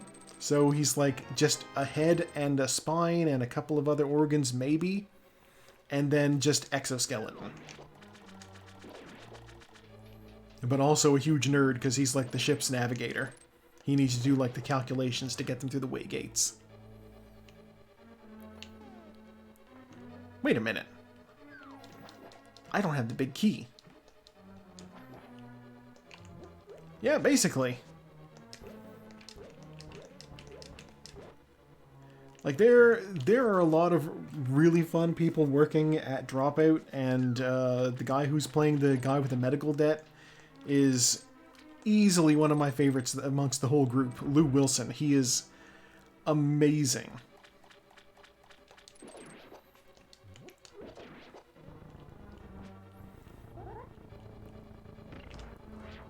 I was shown a clip earlier from one of the Game Changer episodes that I have seen already, so I was familiar with it immediately. Where it's just him and Brennan going face to face, trying to make the other one laugh. And, like, obviously the goal is don't laugh. And they just trade a couple of nonsensical things that are funny because they're nonsense, basically. And then Lou just looks at Brennan and just says, "Please let me win." And that just annihilates him. No recovery from "please let me win." Okay, I'm going back up since I got the big key.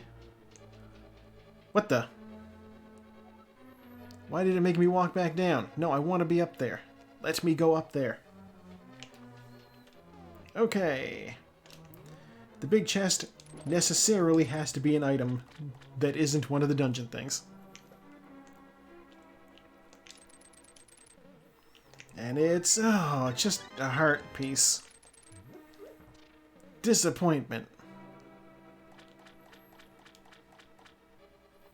I hope the water downstairs stayed receded. Recessed? It's still down. Okay. Yeah, at some point, I am gonna, like, just put a bunch of this stuff on and you can give it a watch and it'll be great.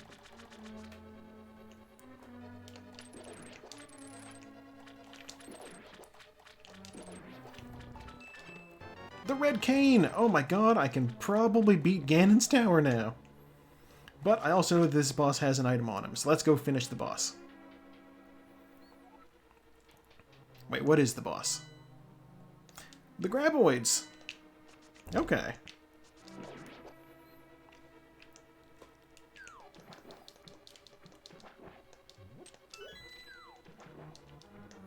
God help me if I still need that ice rod to actually fight Trinex. I don't want to do it.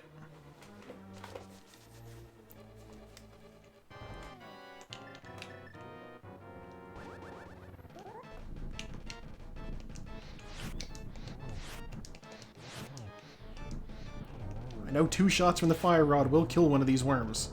I just need to actually land them. 10 bombs! Okay, that was worthless.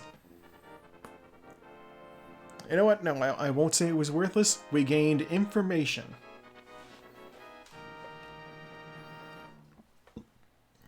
How badly would I have been kicking myself had I stepped out of the dungeon and realized, oh no, the ice rod's in there and I do need it after all. Just the worst.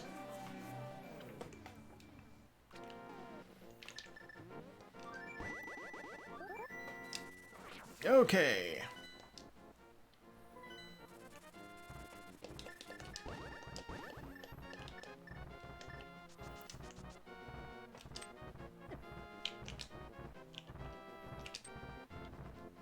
Using the... No, I don't want to go into the cave. Oh, no. Means I've lost my hyperspeed.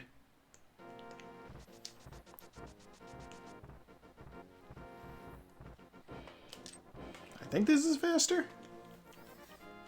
I'm never 100% clear on what's faster, going up and over or going over and then up.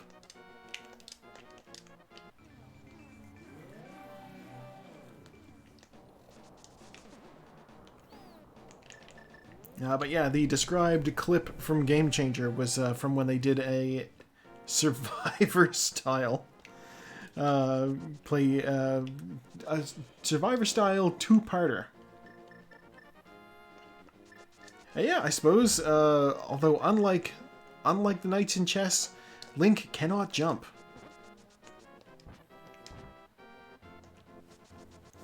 Which, I was unable to solve by playing as Freya Crescent, even though jumping is her whole shtick.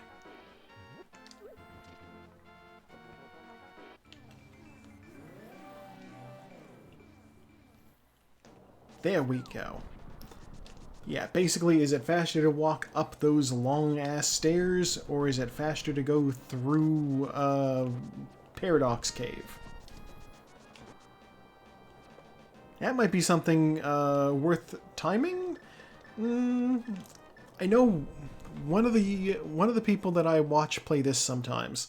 They upload videos to YouTube, much in the same fashion as I do. They do have a thing that they do where they'll like do little time tests to see what's faster. You know, going one way or going the other way. They're like, let's test it if you have the boots. Let's test it if you don't have the boots. Just very thorough. I appreciate their work. I'm just going to do like this. Cape, don't fail me now. I wonder if they've maybe done a video on what's faster, Paradox Cave and up, or, you know, the other way. This is the chest nobody wants to have to get. But given the way that this seed has played out so far, I am going to grab it. Things have been odd.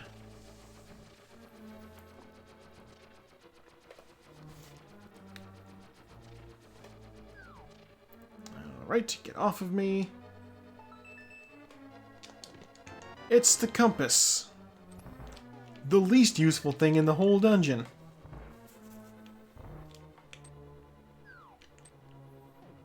Is there anything in here? No, there's not. Just a whole bunch of enemies I now need to kill.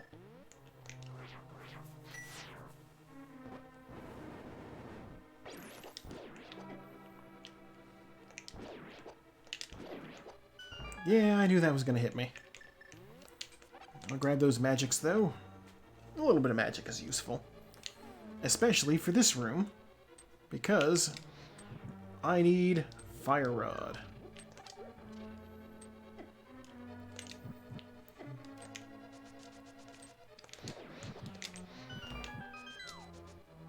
I can't believe that worked. I was honestly expecting to have to go back up and relight those torches again.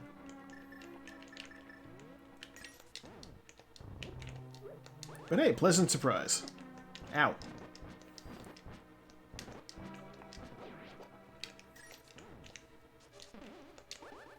Mummies are annoying.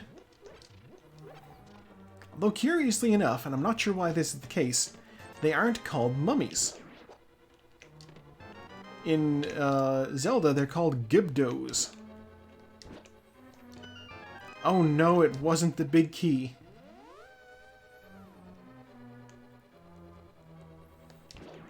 Okay, I think there's another chest.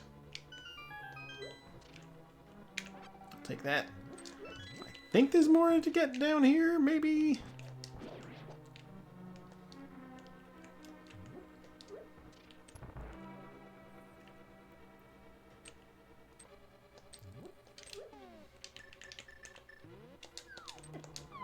Let me reset this room.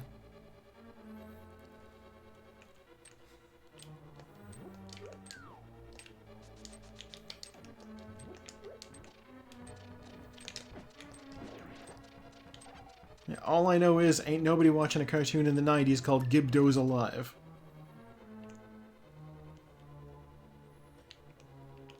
Nope.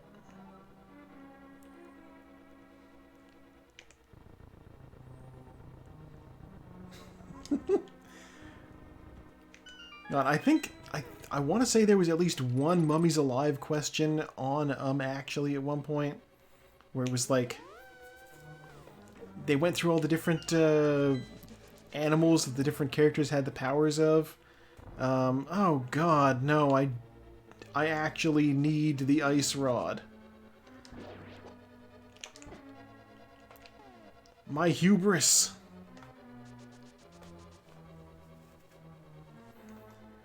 No. Okay. We're picking another dungeon. Okay. But yeah, basically, they were like, here's these gods, these animals that the mummies all have powers for. They named them all. And the thing that threw people off was that the mummy named Jakal did not indeed have the powers of a jackal.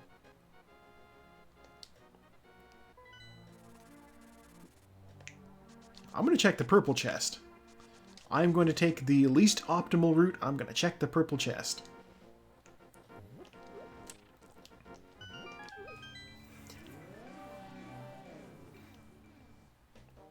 And I suppose, like, why did they name him that, though? It does seem a little, you know, maybe it would have been a little on the nose, but, like, it's a children's show from the 90s. They're not known for subtlety.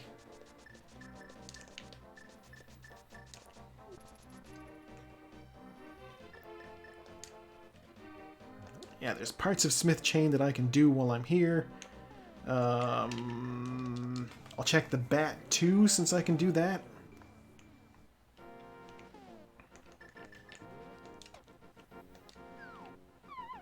I've got the powder. It's okay.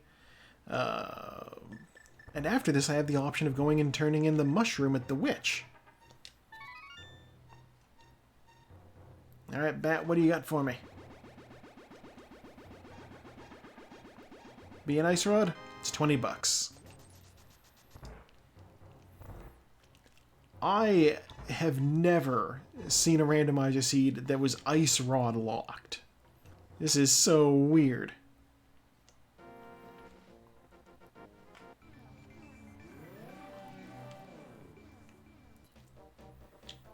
I'll grab that. The one problem with bringing the purple chest with me is I can't dash.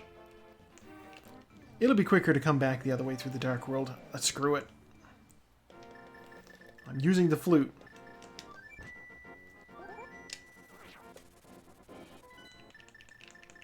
I'll fly to 7 and then I'll walk the rest of the way. Basically, once I get this open, there's 2 more checks in the dark world south of town. Ice Rod! Screw those other checks. We're gonna go beat the game. I am loudly proclaiming once again. For what, like the 5th time? As they say on Twitch, let's go. I am too tired to shout it, and I am not that kind of Twitch streamer anyway.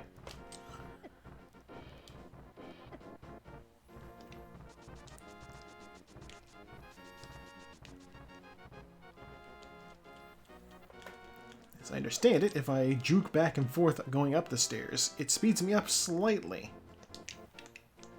Which is one of those save half a second things.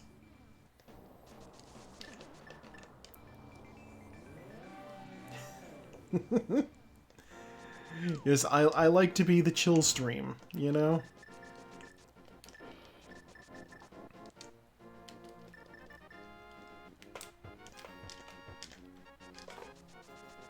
I think the closest I get to any sort of like is, you know, when I just do that exact noise I just made.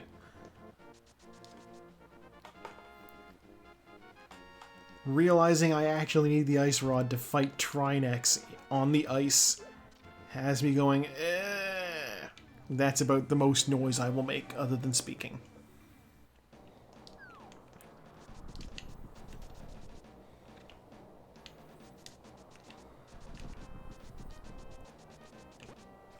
Like I run a Twitch stream like I would run a smooth jazz AM radio channel.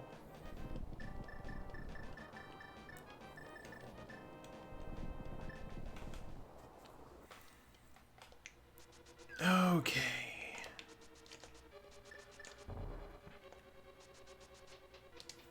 Now, unfortunately, it is also going to suck a lot. Oh. Alright, that didn't quite work out. The fight against Trinex is going to suck a lot.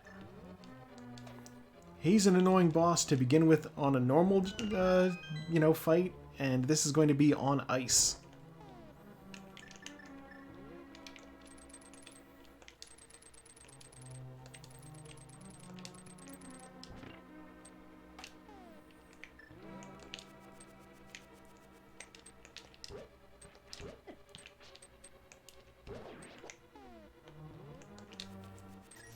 There we go. I'm like, I know I can do this.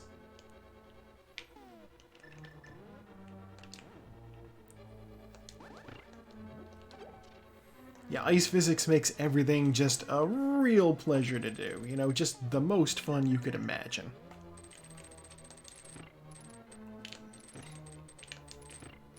Oh my god. Why is it... Let me through.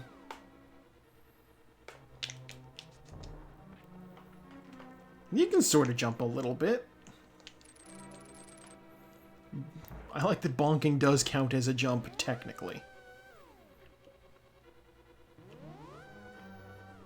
And like they have calculated that in some parts of the game. You can gain access to Misery Mire by bonking. But the intended strategy is using the hook shot. But the randomizer's like, no, you can bonk, it's fine. Oh, I got it.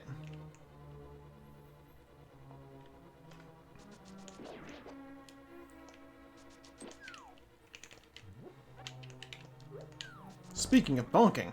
Oh, God. It's weird. I don't even know what they are. I think they might be called hard tops. I'm not sure. But I hate them. They take too many hits. They're immune to arrows for some reason.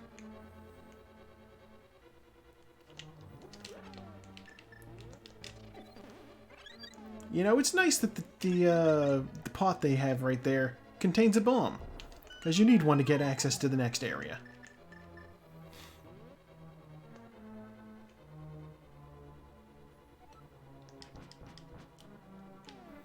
I believe that one is the... Oh.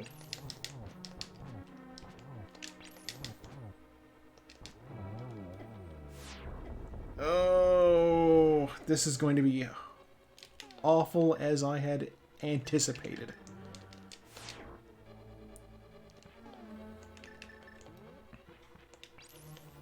Nope, I need the fire one. The head is red, that threw me off. I'm gonna drink a potion.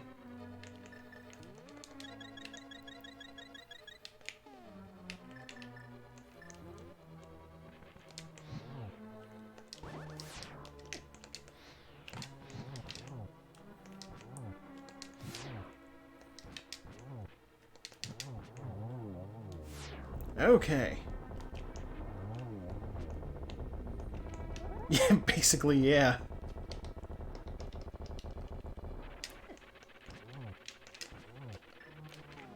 Okay.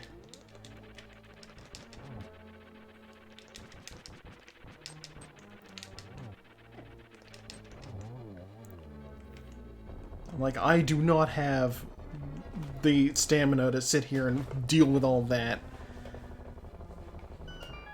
Okay, let's check these chests.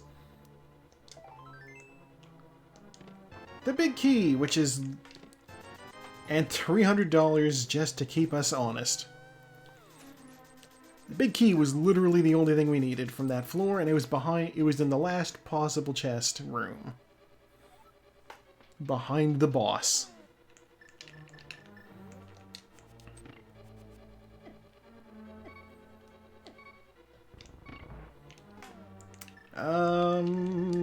I'm drinking a blue potion.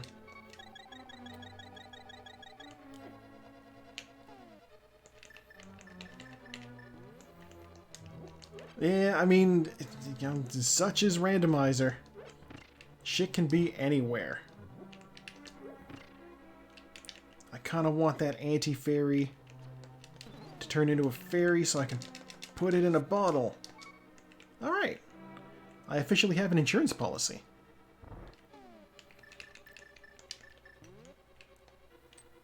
Let's get these mimics lined up.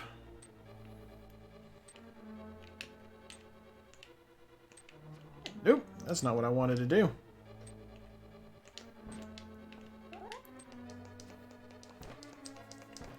Get that slowdown going.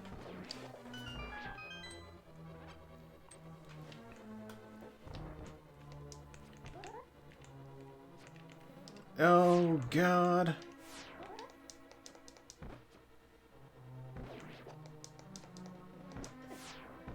There we go. Done with this room. Give me arrows.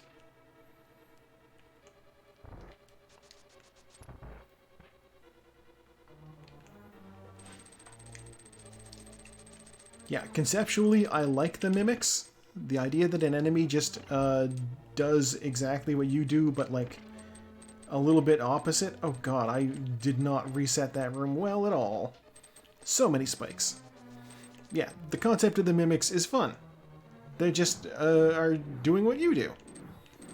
Which is not a good strategy for fighting you. But it's fun to see.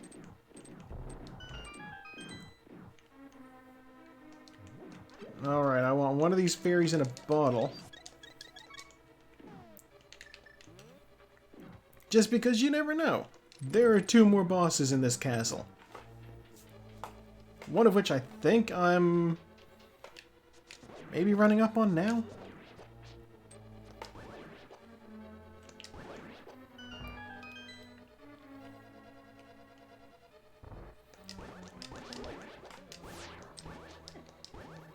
Basically, normally I would be fighting the, goddamn. Normally I would be fighting the graboids in one of these rooms coming up. But I don't know which one. And I don't know who they've been randomized to.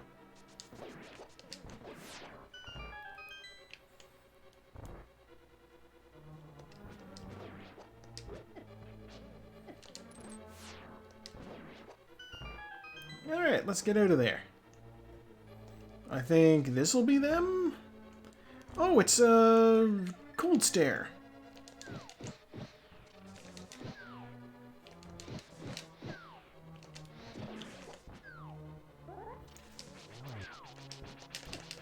I don't know why the floor is so glitched, but here we are.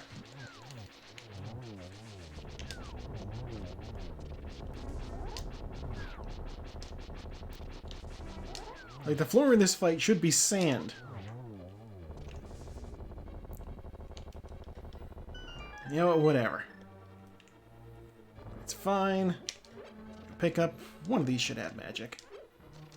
And a little health. Very little health. 1 heart, that's all. Oh. Red cane. Oh. Yeah, given the fact that it just turned stark black, maybe the sand turned to glass. Ooh, heart. I'll take that. That was terrible. There.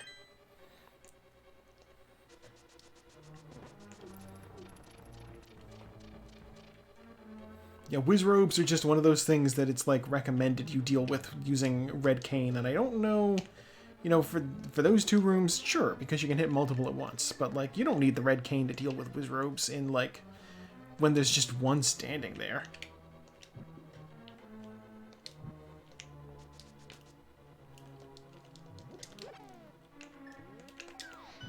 I'll light that with the fire rod, and then off we go. A lot of people skip this. I, however, want my magic refilled. Because I know this room is coming up. And you don't want to run out of magic when you need to fire rod a bunch of torches. It's just a bad scene.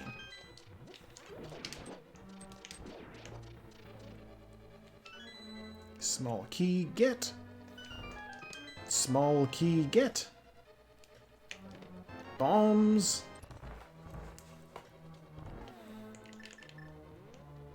I'm over here like, you never... God damn it.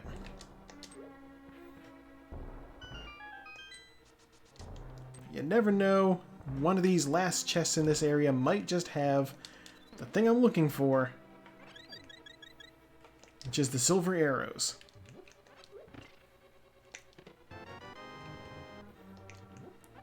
Or not. Which boss is this? Mothula. Do I still have a B? I do still have a B.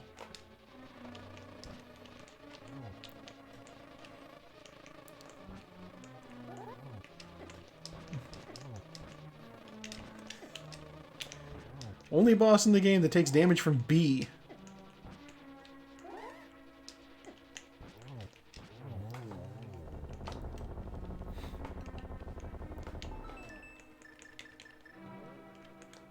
Alright. Please be silver arrows. $20! The game does not want me to have the recommended equipment for Ganon. You know what? That's fine.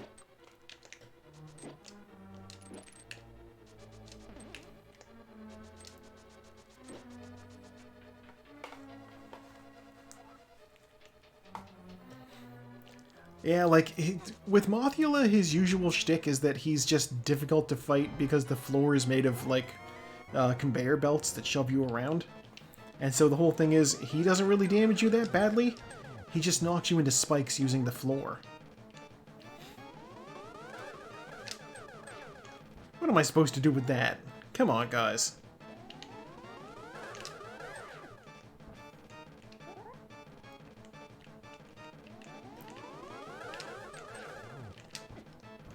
God, Aghanim is just giving me all these hits that I can't do anything with. There we go. A triple. He goes off and he becomes Ganon the Pigman, and then he becomes the Bat. It's weird. For some reason, my childhood brain always remembered that, like, Ganon was controlling the wizard, maybe? And then I realized later on that no, he's just actually in the wizard somehow, and he is the wizard. Like, he crafted a wizard body for him to be in when he's dealing with you. I'm like, how does that work? I thought his whole shtick was that he was trapped in the dark world. If we're not meant to have midnight snacks, then why is there light in the fridge? An excellent question, Ganon. I know what I'll be doing after this fight.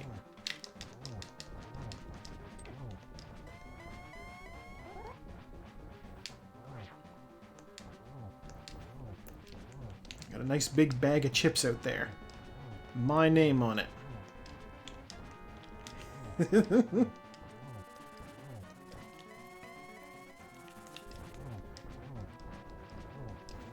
God, how has he not passed this phase yet? I've hit him enough times.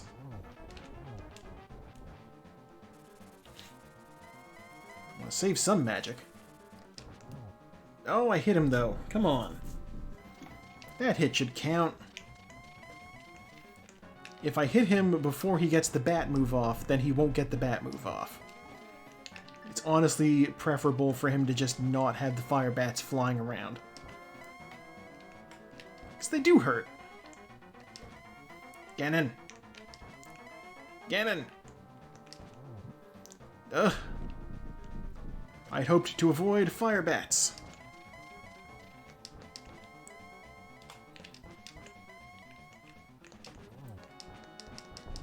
There we go. Did you find the arrows in Misery Mire? Okay. I got the torch glitch, which means I can start hitting him if he will go to places where I can do it. Torch glitch. How is that not a hit?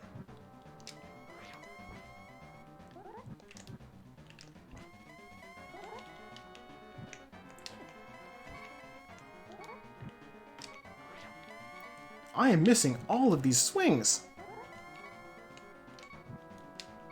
That's a hit. Ugh. It's okay, like I said, I have insurance policies.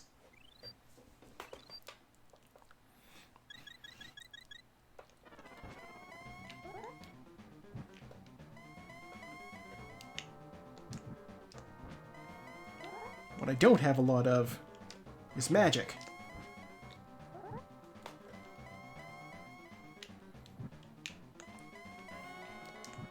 I wish I could use his fire bats to light that torch. That would be nice. Like, he is shooting fire. Why can't I?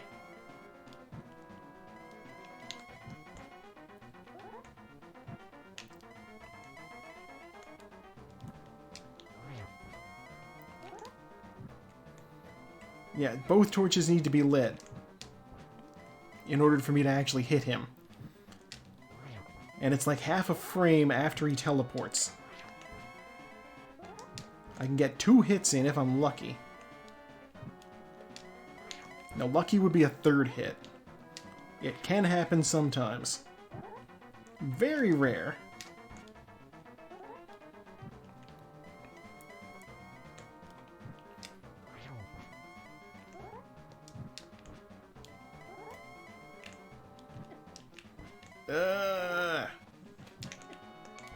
Oh, no.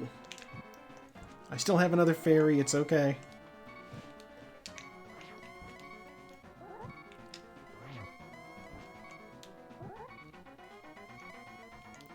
God, get out of the way! I need to get access to that corner.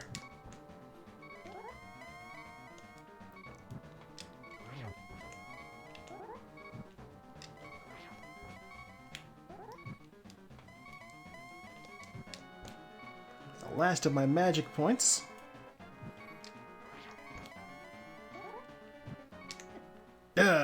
Okay. One more fairy. Unfortunately, and this is the real problem here, that torch is going to go out before I get a chance to swing at him, and I'm out of magic. Which means I now need to drink my blue potion. Which will refill my health all the way, which, fine.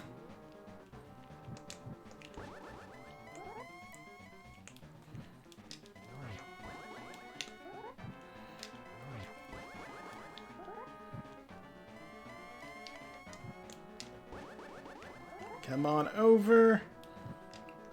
Come on over, baby. Nope. It's gonna go up here. Duh. Keep bumping into these fire bats. That was a wasted phase. Silverless Ganon is not my strong point. But I can do it with enough time. That is not at all the intended strategy, and I don't know why it works, but it works. Like, it even works in the default game. You can kill Ganon without using the silver arrows. They never patched that out. Winner! Like, a lot of the glitches, like the torch glitch there, I don't think stayed in. No, I think the torch glitch did, actually. No, if it's sometimes a stupid idea that works, it's still kind of stupid. You can kill Aghanim using the bug-catching net. Speed through the credits. Yeah. Okay, Misery Mire for the silvers. But doing another dungeon would have been silly? No, you know what? I was even right there. I was at Misery Mire, and I said to myself, I can't beat the place, because I need the red cane to beat this dungeon. It would have saved me probably 5 minutes, at least, on the Ganon fight. I never did check and see what I didn't see what was buried there. I didn't check Cave 45. I didn't check, I didn't turn in the mushroom at the witch hut. There's a lot of things I skipped. And still, you know, it was roughly 2-hour time. That's not bad at all. I will take that timer.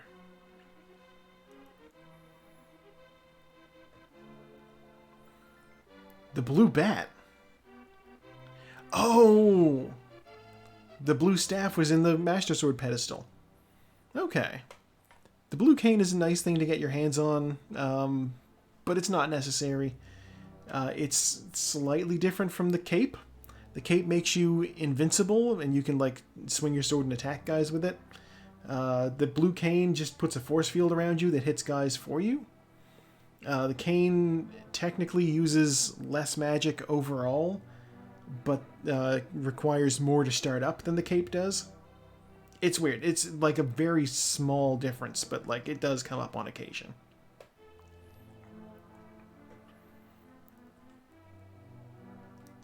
Special thanks in the credits.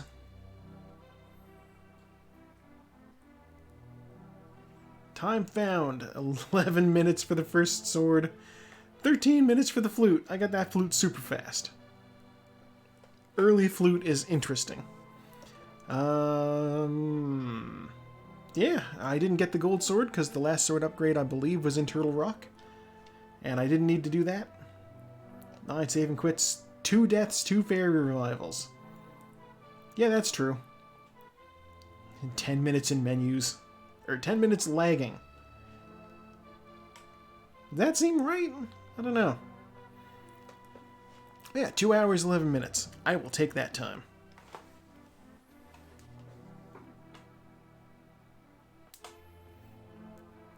But yeah, that is the end of my randomizer seed. I think my cats have the same idea that I do. Riley's looking at me like she wants food. Yeah, thank you for tuning in. I have once again been your host, Joe, and I will see you next time. Maybe more of this, we'll see. I have many things I randomize now.